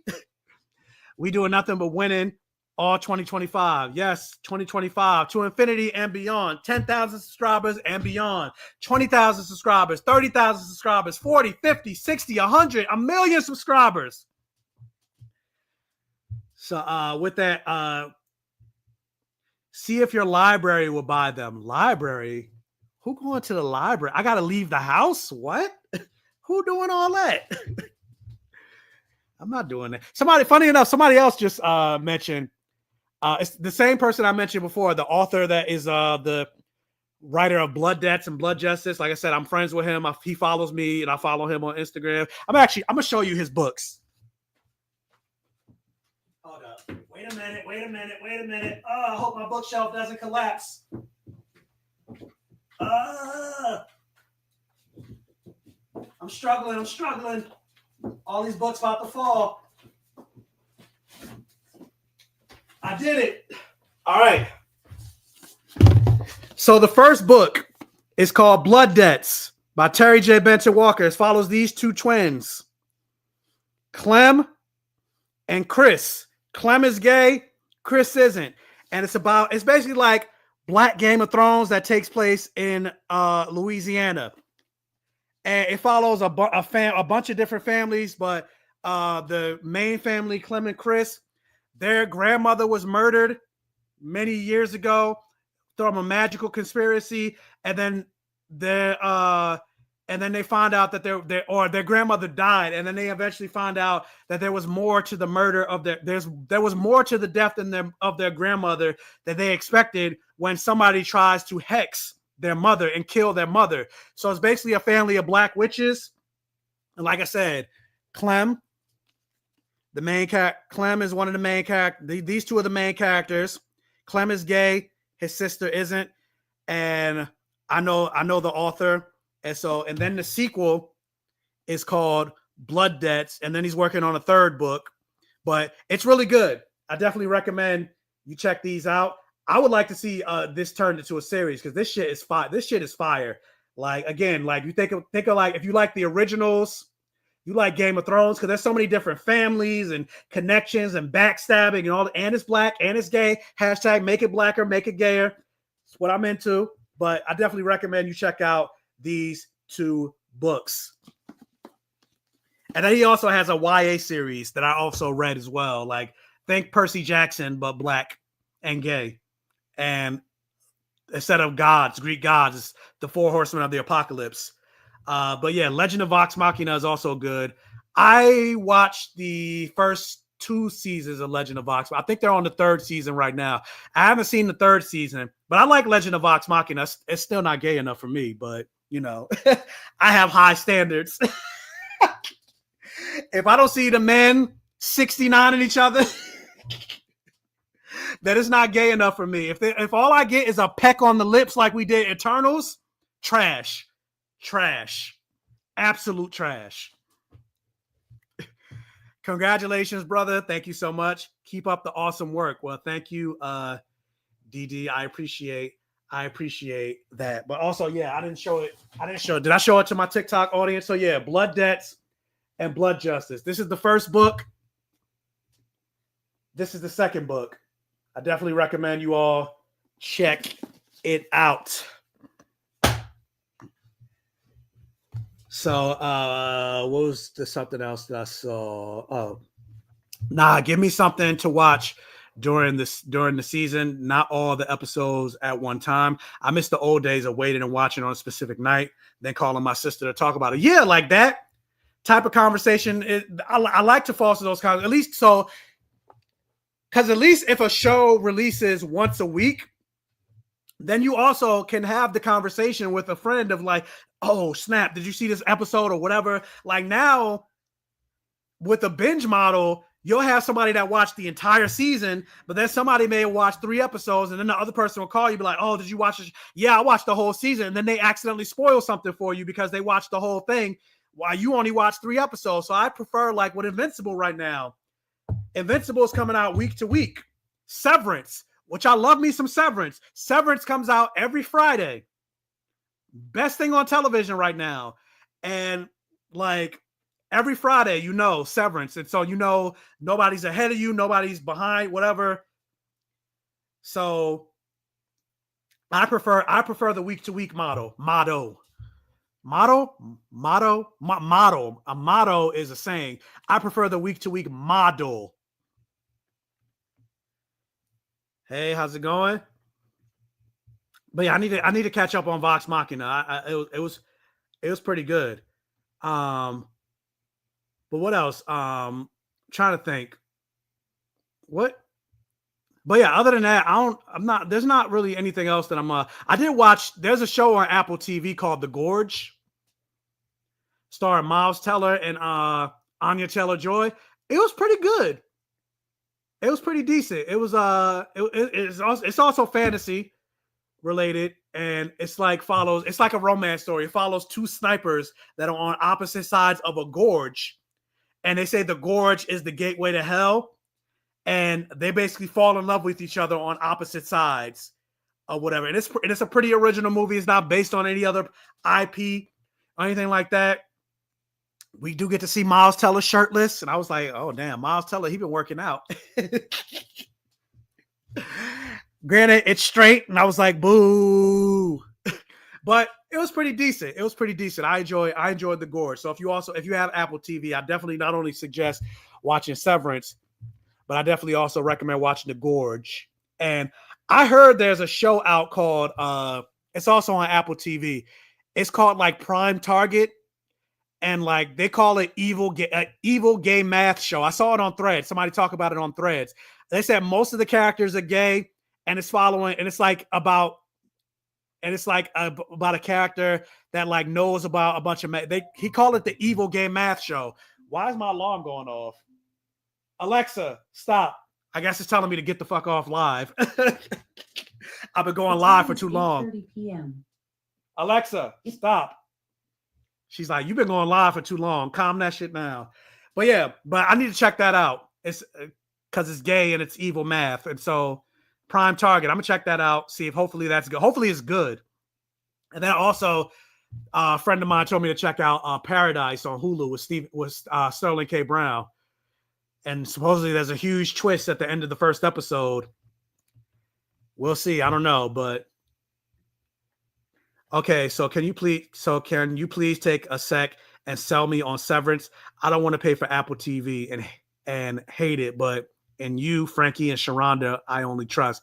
I mean, I think so. I'm not sure what phone service you have, but I think with like AT&T or depending on if you first sign up for Apple TV, I think you could probably do like because like I had like a year free subscription for Apple TV. I don't know if that's still a thing, but I'm pretty sure you could do like a free trial run of Apple TV if you don't want to pay for it. But Severance is great. Like, if it wasn't for Interview with the Vampire, I would say Severance is my favorite show on television right now. But right now, Interview with the Vampire, even though they're on hiatus, it's still currently going. Interview with the Vampire is my favorite show. But Severance is right there at number 2. And it's really good. It's hard to describe without watching it, but it's about a group of people that they become severed. And what that means is you get a chip injected into your brain, and you're able to separate your work life from your home life. And so when you're at work, you know nothing about your home life. It's called the innie. And then when you're home, you know nothing about what happens at work. So you have an innie and an outie, and shit happens. That's that's the best way I can describe it. But it's really good. I would say watch the first 3 episodes. If you're not invested by the first 3 episodes, then maybe it's not for you, but it's peak television. Peak television. It's so freaking good. So that's the best way I could describe you on Severance. Yeah, and it's like I said, Interview with the Vampire and Severance. It's like right here. Paradise is so good. That first episode alone, yeah, I'm gonna check it out. Like I said, my friend told me to check it out, and he's like, yeah, the twist. He's like, I saw the twist coming, but it came out of nowhere. It was still weird. It came, so I'm like, what the fuck is the twist? Fucking, do you find out they're in the Matrix or some shit? Like, what's going on? Hey, another person I collaborated with, a friend to the channel and a friend to me, Nadia Gotham Geek Girl, congratulations. Thank you so much. Trice PMC, congratulations. So proud of this milestone. Well, thank you, Trice, because you've been rocking with me for a while now. So I appreciate you. So proud of the milestone. Yes, you deserve it. And yeah, Paradise is great. The main reason I kind of want to watch Paradise, this is a lot of times how you can end up hooking me, because I'm a thirsty hoe.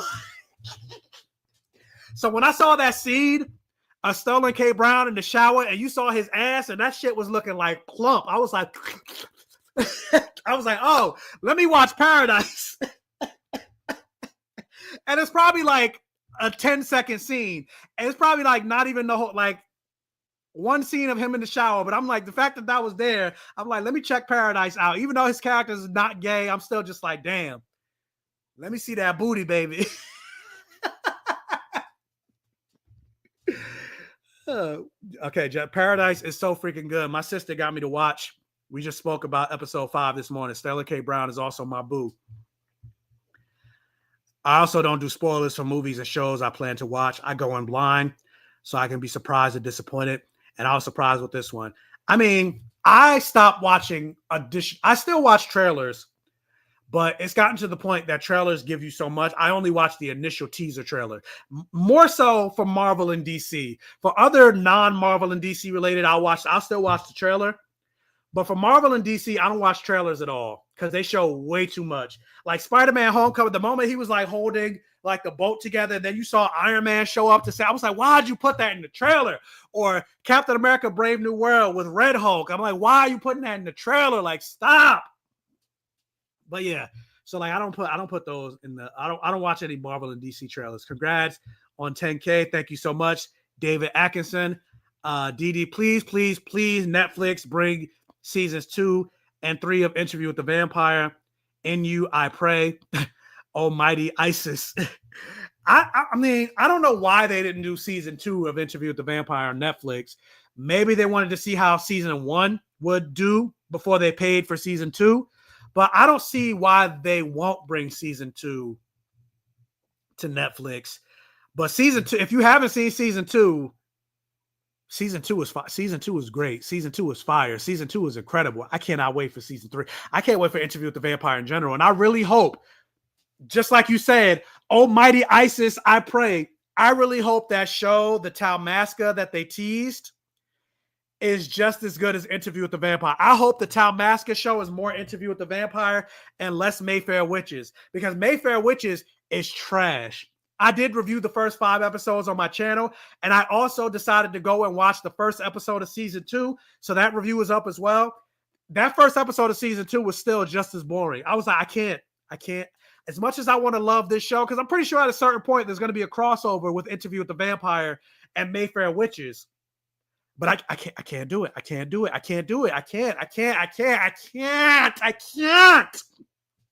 So I really hope the Talmasca is good. So I'm going to check that out. So hopefully they got better showrunners than Mayfair Witches. But yeah, Interview with the Vampire is where it's at. Yeah, Sterling K. Brown got that body and booty. Yes, he does. Body, yaddy, yaddy, yaddy, yaddy, yaddy, yaddy, yaddy, yaddy, yaddy. Sterling K. Brown. Yeah, Sterling K. Brown is fun. The first time I saw Sterling K. Brown was when he played that vampire hunter on Supernatural. And I was like, who is this fine black man? And then he ended up on This Is Us, and we saw him on Black Panther and other stuff.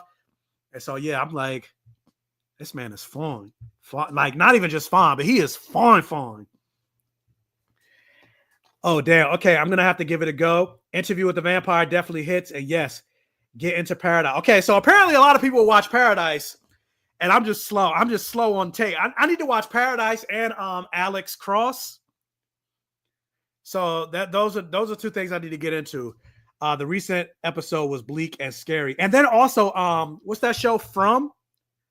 I need to get into. There's a couple. So Paradise, Alex Cross, and From are the 3 shows I need to get into. It's just so much content. It's just too much going on. Like, I can't. Like, it's too much. Yeah, season 2 isn't on Netflix. Weird, but Prime, I'm gonna have to purchase season 3. Well, season 3 ain't out yet, but yeah. I think the Murderbot Diaries is coming to Apple TV. I wanted Idris for Murderbot, But alas, no. I don't know what the Murderbot Diaries is, but there's a lot of shows that are on Apple TV that I heard are hit. Like I heard Apple TV be hitting with a lot of their shows. So I need to start watching more stuff on Apple TV. Like I heard that show Defending Jacob with Chris Evans was pretty good. I watched the first episode and then never went back. And that first episode was decent. Then I got distracted with other stuff. But yeah, I'm upset that Mayfair is trash. I did like the show called Domino about black witches. I heard about that show. Again, another show I heard about that I need to watch. It's too much. It's too much. It's too much. It's too much, guys. Like I can't keep up. But yeah, I'm upset that Mayfair Witches is trash too, because like I love like again, blood, sex, gore, and magic. Like, give me some witches. Like, and it's the fact that it hurt my heart. It hurt my heart that it was so garbage. Like, I was like, oh, this is the same network and same people that make an Interview with the Vampire. This show is gonna be fire. I was super excited to watch Mayfair Witches, and then when I got those first 5, I got the whole season as an early screening. But I couldn't do past the first 5 episodes. I was just like, yeah, nah. I'm gonna have to charge this one up. Like, we can't do no more. So yeah, Trice, PNL. I said earlier, because somebody else said we need more lives. I said that I said starting this month, which the month is almost over. I made a promise to myself and said I'm gonna start going live at least minimum twice a month from now on. So this is my second live this month. So I went live with Invincible, the first 3 episodes, and now this is my second one. So I said I'm gonna try to do at minimum, I'm gonna try to do at least once a month. Twice a month going live. But I also said, since you just joined, I am starting a Discord channel, which I'm either gonna unveil either tomorrow or Monday. I'm still working on it. I've been working on it for 3 hours today. And I'm still not done. But I am going to unveil a Discord channel, and I'm also going to do a Patreon. So like at a certain tier, hey, you want to have a one-on-one conversation with me for a half hour? We can talk about whatever you want within reason, because this is Patreon, not OnlyFans. But you want to have a half-hour conversation with me? We can talk about politics. We can talk about a show that you like. Or we can just talk about, hey, how's it going? You want to, or like, hey, you're like, hey, Michael, I want to make content. Like, could you give me some advice? Whatever you want to talk about, a certain tier, half hour a month. It's just you and I. You and I must make a pact. We must bring salvation back. You and I at a certain tier. If there's been a certain show or movie or whatever comic that I haven't talked about that you want me to review, well, guess what? You're my boss at that point. Patreon, I'm talking about it. Star Trek Discovery, I'm reviewing the whole freaking season. You want me to talk about it? Depending on if you live in the New York, New Jersey area, at a certain tier, you want to go out and go to the movies together. Let's go to the movies. Let's have a Patreon date. Let's go get coffee. Let's go to Starbucks. Let's hang out. You follow me and I'll hang out with you the entire day at Comic-Con. Well, at a certain tier, guess what? We hanging out. We basically best friends at that point when we at this Comic-Con, and et cetera, et cetera. So like, or, you know, a live Patreon, a Patreon only live, a Patreon watch party, like for like Daredevil. You want to watch Daredevil together? Well, boom, we on Patreon. Let's do a live Patreon watch party. Or I'll give you my PSN for Patreon. Let's play Fortnite. Let's play Fortnite together. As you know, whatever. I don't know. I'm still thinking about tiers, but that's something I eventually plan on doing. And then I also mentioned, since you joined late, that I am in like the very, very, very, very, very, very, very, very, very, very, very, very, very, very early stages of planning a fantasy book. Make it blacker, make it gayer. That's my motto. So that's ultimately what I want to do. And I just got to figure out what I want the shit to be about. That's ultimately what's stopping me right now from actually like starting the outline. I'm trying to figure out, what do I want the story to be about? I don't know. All I know is I want it to be black and I want it to be gay. That's the only thing I have right now. and have blood, sex, gore, and magic. It's gonna be bloody. It's gonna be gory, and they're gonna be fucking. And it's gonna have some magic. That's all I know. That's all I know right now. So if you don't want to read some graphic gay scenes, because they're gonna be dicks are gonna be getting sucked in my story. So it's not going to be like 50 Shades of Grey graphic, but it's not going to be like rated X graphic, but it's going to be a heavy rated R because that's what I like. That's just what I'm into. So it's definitely not going to be like for kids. But yeah, I'm trying to go into 2025, strong because I had to pause real quick. But I turned 40. I turned 40 this year. It's September 27th. So, I want to go into this new decade of my life strong and, not working for the white man anymore. So hopefully, I get more than 10,000 subs. I get 20,000, 30,000. Hopefully the Patreon does well. So I don't have to, again, work for the white man and all that stuff. I start getting more companies recognizing me and I start getting more brand deals. It seems like they only want to reach out and pay me when fucking Pride Month comes along because they're like, BlackGayComicGeek, hey, we want to pay you during Pride Month, but fuck you the rest of the year. I'm just like, come on. Like, what are you doing? Like, pay me some money. Like, I'm like, hey, I'm also black. It's Black History Month, and I'm black and gay every year. So like, or every month of the year, every day of the year. But yeah, so that's ultimately the goal. So, but yeah, I turned 40 in September. So that 2025, we're trying to make it strong. We're trying to make it strong. Me heard tales of gay black snoo with magic. Snoo. Oh yeah, snoo. Yeah. That actually is your outline. You can fill in the blanks as you go. Yeah, but you need more than that for an outline. Like, what's the story? Like, other than he's black and gay. That's not an at least to me, that's not an outline. Like, what's the story? Who are the characters? What are their names? What are their personalities? Who's the villain? What's the villain? Like, that's what I need to figure out.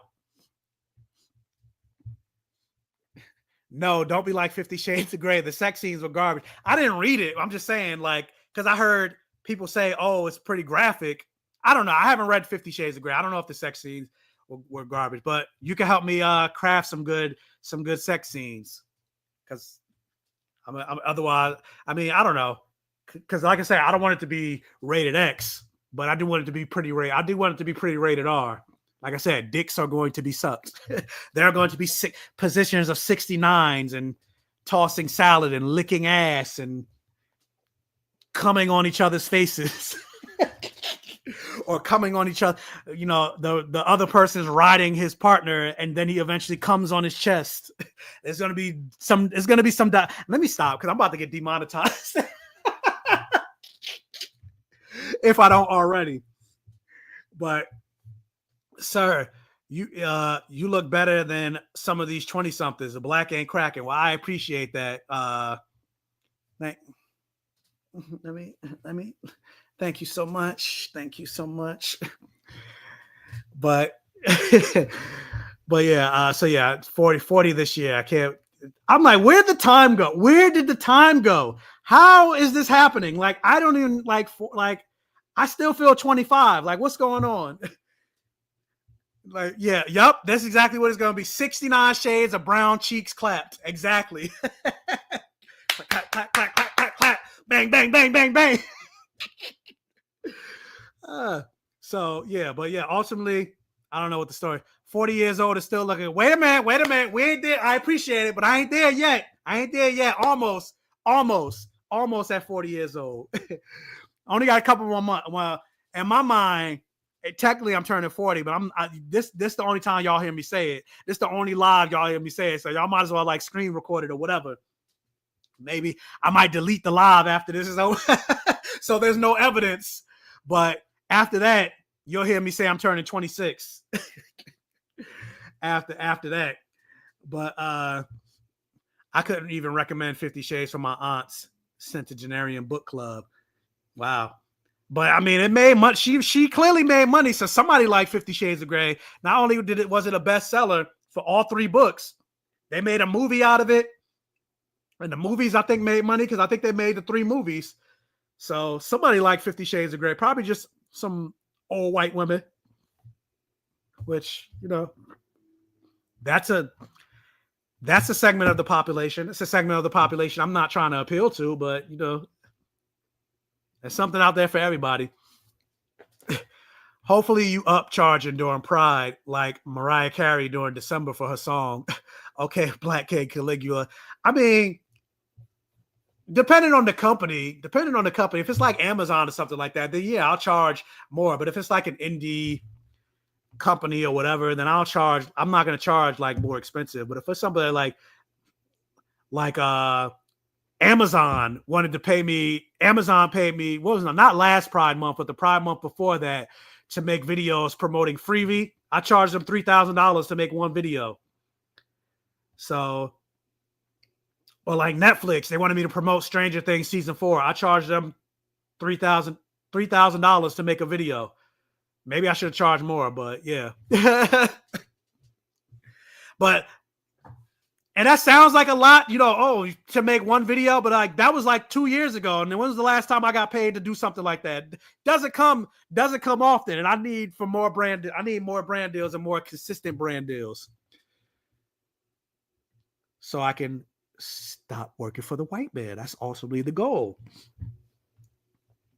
I want Black Gay Comic Geek to be my job. So hopefully the Patreon pops off and all that other stuff. But yeah, because I want the Safe Haven to be popping. I want the Safe Haven to be thriving. So thank you so much for the people that joined this live stream. I was nervous a little bit because the first like 10 minutes, it was like 2 people in the live and nobody was leaving the comments. I was like, oh boy. That's also why I don't like to go it's also why I don't like to go live by myself, because I'm like, yeah, at least if nobody's in the comment section, because it's also a Friday night. Like, y'all could have been anywhere on a Friday night. So the fact that y'all being here and that it's been like almost 2 hours and y'all still here, still on TikTok, YouTube, all of it, the fact that it's been almost 2 hours and y'all rocking and leaving comments, I appreciate each and every single one of y'all. But yeah, I was just like, it's been like 10, 15 minutes and only like 2 people in the chat, or 2 people in the comment section. Nobody's leaving the chat. And this is supposed to be a live Q&A. So I'm like, this is about to be cut real short. But at least that's, like I said, that's why I like to go live with other people. Because at least if somebody else shows up, then we can have a conversation. So then it doesn't matter how many people show up in the live. I can still talk to somebody else. But with this being a celebration of me hitting 10K, I was like, let me not have anybody else on the streams. What is this for? Sorry, man. Didn't know what? What you saying sorry for? No problem, Pookie. I'm not sure what that was about. Congrats on 10K. Thank you so much, Grandma Cynthia 666. I like that name, especially the 666 at the end. You know, I'm evil. I like evil. I like magic. I like the supernatural. I do need to finish Supernatural season 2.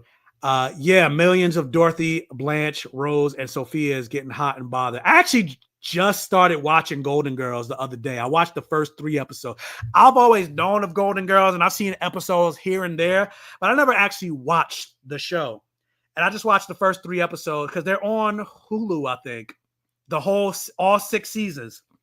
And like one night, because, you know, I'm an insomniac. I'm a vampire. I stay up till damn near the sun rises. So one day it was like 3-4 o'clock in the morning, and I just happened to get the itch.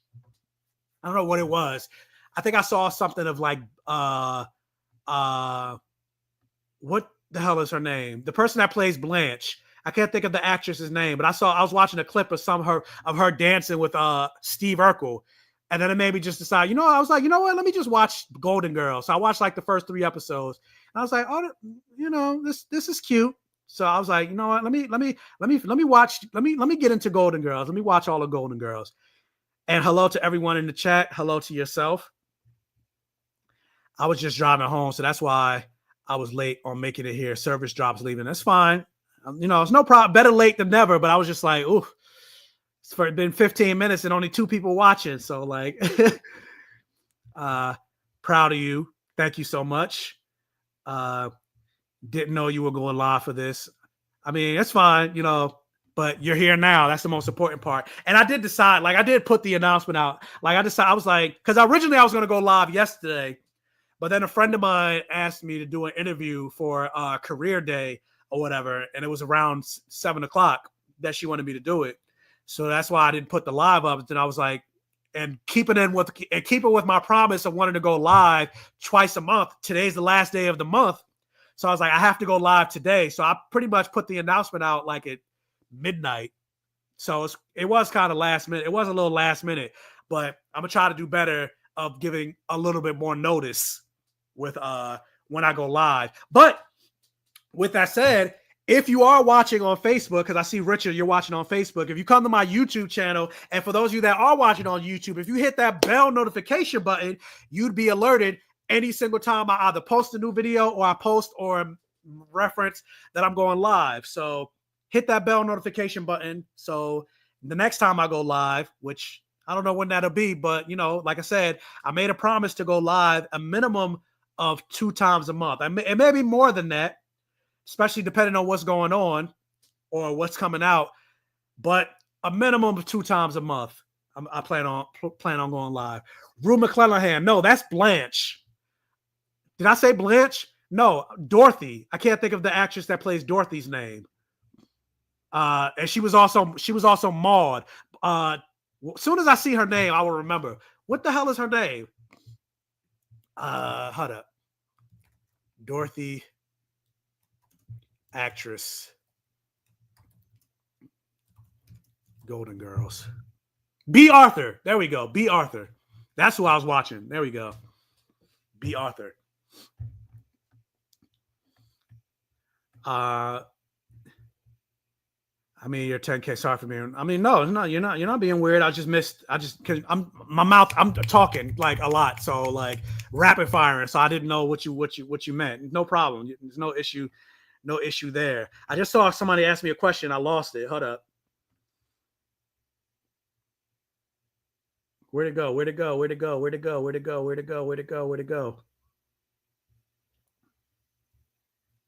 Oh, here it is. So question, what made you get into the field of geeks and entertainment? So what started me getting into the field of geeks? I'll start with that part first. So it started with horror movies. So when I was a kid, 3, 4, 5 years old, whatever, I was big into horror movies, watching Nightmare on Elm Street, The Lost Boys, Friday the 13th, Halloween, all of those movies, Child's Play. Like I said this before, like I used to tell my mother that I wanted a Chucky doll. And my mother's from Trinidad, so and from the Caribbean. So she would be like, "Hell no, you ain't bringing that demonic thing in my house." But even with me being a kid, I was never afraid of those things. Like I always knew at the end of the day, they were movies, they were fake, they were not real. So like spirits and all that other stuff, like I was always into that stuff. And then eventually that translated because I was, I was born in 85, but where I started to really remember life was in the 90s. 1990, I was 5. 1990 is when Power Rangers came out. So I started watching Power Rangers. The Spider-Man animated series eventually came out. The X-Men animated series. The Iron Man animated series. Eventually the Justice League animated series. Justice League Unlimited. Batman animated series. Superman animated series. So that's why I started to get into like Marvel and DC. And then my fandom really expanded when Buffy the Vampire Slayer came out. Like Buffy the Vampire Slayer was like even made me want to start even writing. And like I was obsessed as a kid with Buffy the Vampire Slayer that came out March 10th, 1997. And watched every single episode until the final episode of May 20th, 2003. So that's what kind of got me into like geekdom and things like that. And then eventually I mentioned this earlier in the live, once Buffy ended, they announced that they were continuing Buffy with a season 8 in canon form and comic book form. And I went to HBCU, Florida Agricultural Mechanical University. Strike again. Shout out to my alma mater. And they had a comic book store literally right next to the college. There were never any comic book stores right next to me. And then plus I was broke. I ain't had no money. And I'm still broke. And I was still broke and ain't had no money in college, but I at least had a little bit more in college. And so when there was a comic book store right next to me, I started going to the comic book store really to get the Buffy comics. And then while I was there, I was like, oh shit, maybe I should start reading Marvel, DC, and all these others. So that's when I started reading comics, but it started because of Buffy. But then what started me getting into this side, the entertainment side, is I mentioned this earlier as well. There was a person that I knew that was a friend of mine. He ran a podcast, and one day I asked him I was like, hey, do you want to go see John Wick 2? And so we went to the movies to see John Wick. And then he was like, I kind of want to talk about this on the podcast. Do you want to be a guest and talk about it with me? And I was just like, sure. This was my first time actually giving my opinion about something in a public forum. Granted, we weren't live, but it was still going to air to other people.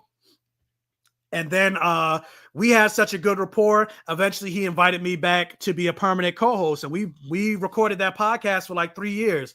But then eventually, I started doing my own content and doing my own thing, and the podcast dissolved during the pandemic.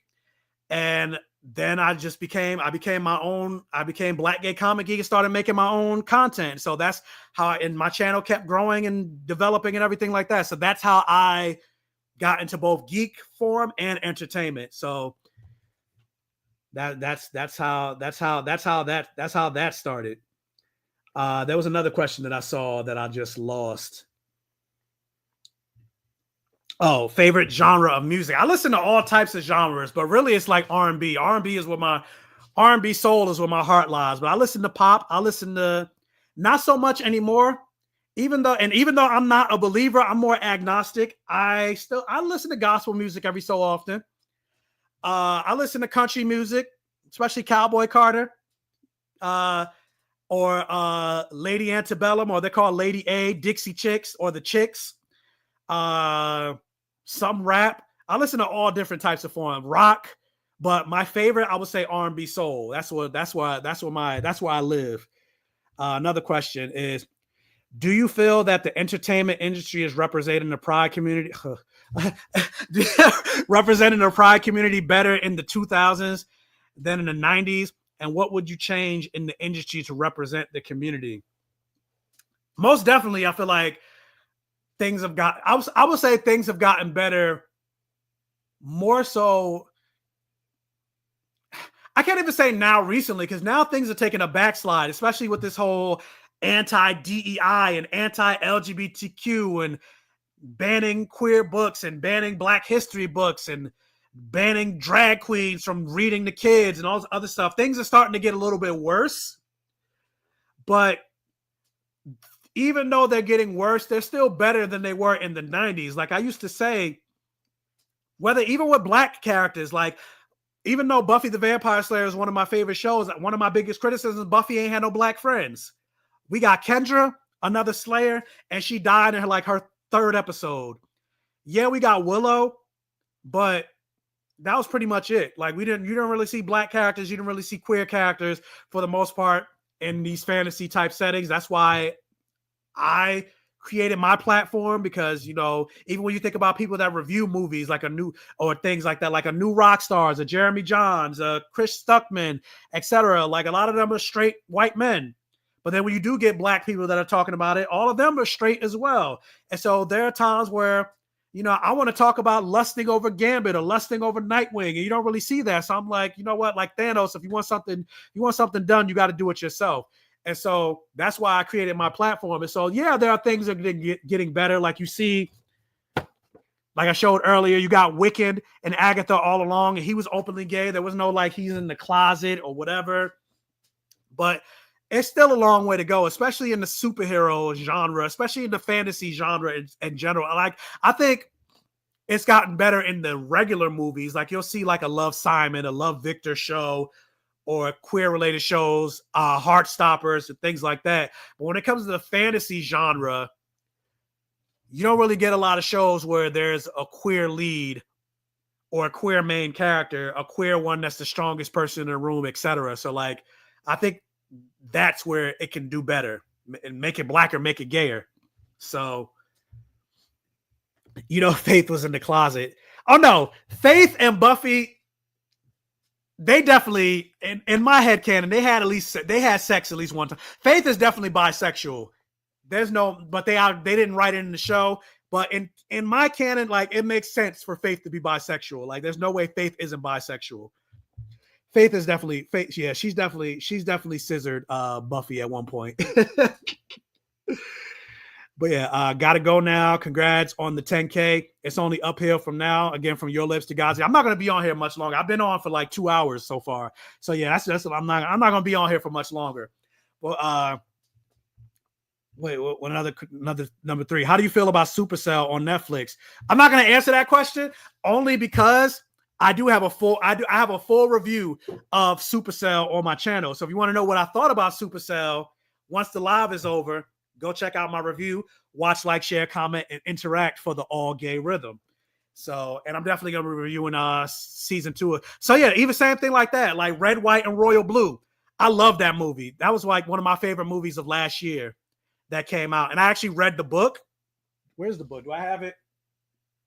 And funny enough, I'm actually going back to reread the book because I really like the book. I like the book more than the movie. And obviously that's like a trope for people to say, like, but the thing about the movie that kind of disappointed me is the book is very rated R. And I'm not even talking about in like the sex scenes. I'm talking about the way the characters talk, the way they interact, and also in the sex scenes. The book is very rated R, but I feel like the movie, even though it was technically rated R, they shot it like it was PG-13. Like, they barely even cursed in the movie. And so I wish the movie was just as rated R and adult as the book, but I really liked Red, White, and Royal Blue, and I can't wait for the sequel. And I think they cast that movie excellently. Like, Taylor Zakar Perez as Alex Cameron Diaz, Nicholas Galitzine as Prince Henry. Perfect. And they both look good. Especially Taylor Zakar Perez. I'm like, hey, Zaddy, let me get in your White House. But yeah, I read the book. I read the book because of you. Well, thank you so much. Did you like the book? Did you enjoy the book? But yeah, I can't wait for the sequel. I really enjoyed Red, White, and Royal Blue. So that's another area where I said, like, it's getting better. Like, we're getting these queer movies and things like that. But again, like, that's not fantasy. That's something that could be, better, especially even with Black characters. Like, we got Black Panther, Wakanda Forever, and then we just got Captain America. But look how long it's taken for us to get Blade or any other Black superhero. We're getting Lanterns, but they couldn't give John Stewart his own series. We got to get John Stewart with Hal Jordan. Like, come on now. Like, give me some Black superheroes, and then give me some Black gay superheroes. And even in comics, like, I keep saying, like, if I want to cosplay as a Black gay superhero, who I got? Aqualad. I got Aqualad. That's basically it. And Aqualad has blonde hair. Clearly, that's not happening. You love the book. I'm glad. Yeah, because I really enjoyed the book. I'm hoping she does a sequel to the book, just like she's going to do a sequel to the movie. But yeah, the new Blade movie ain't coming out to 2050. It's not coming out to 2100. That's what I think. Like, I don't know. But yeah, so I don't think I got anything else. I've been going, like I said, I've been going for like 2 hours. I'm getting tired. So I'm gonna end the stream here, but I thank you all for joining me. Whether you were here for the entire 2 hours, you were here for a half an hour, you were here for 20 minutes, whatever. You just stopped in to say hello, to say congratulations. I appreciate each and every single one of you. Just like I said in the beginning, I would not have hit 10,000 subscribers. I would not be the Black Gay Comic Geek. I would not be on red carpets, going to premieres or anything like that if it wasn't for you guys. I know a lot of you always say, thank you for your content. Thank you for your voice. Thank you for uplifting queer audiences, Black people, etc. My voice, my content would mean nothing if it wasn't for people like you to amplify and lift it up. So I appreciate each and every single one of you. Thank you for allowing me to hit 10,000 subs here on YouTube. And hopefully to 10,000 more, to 20,000 more, to getting the silver play button, which is 100,000 subscribers and beyond. So with that, thank you guys so much. And yeah, I'm out. I need to watch the latest episode of Severance. And then apparently I need to watch Paradise, because apparently a lot of y'all are like, yeah, you need to watch Paradise. You need to watch Paradise. So yeah, I guess I need to watch Paradise. So with that, let me end this TikTok stream first. How do I end this? All right, ended that. And then I'm out. If you came in the stream, make sure you hit the like button, like, share, comment, interact for the all gay rhythm. Peace.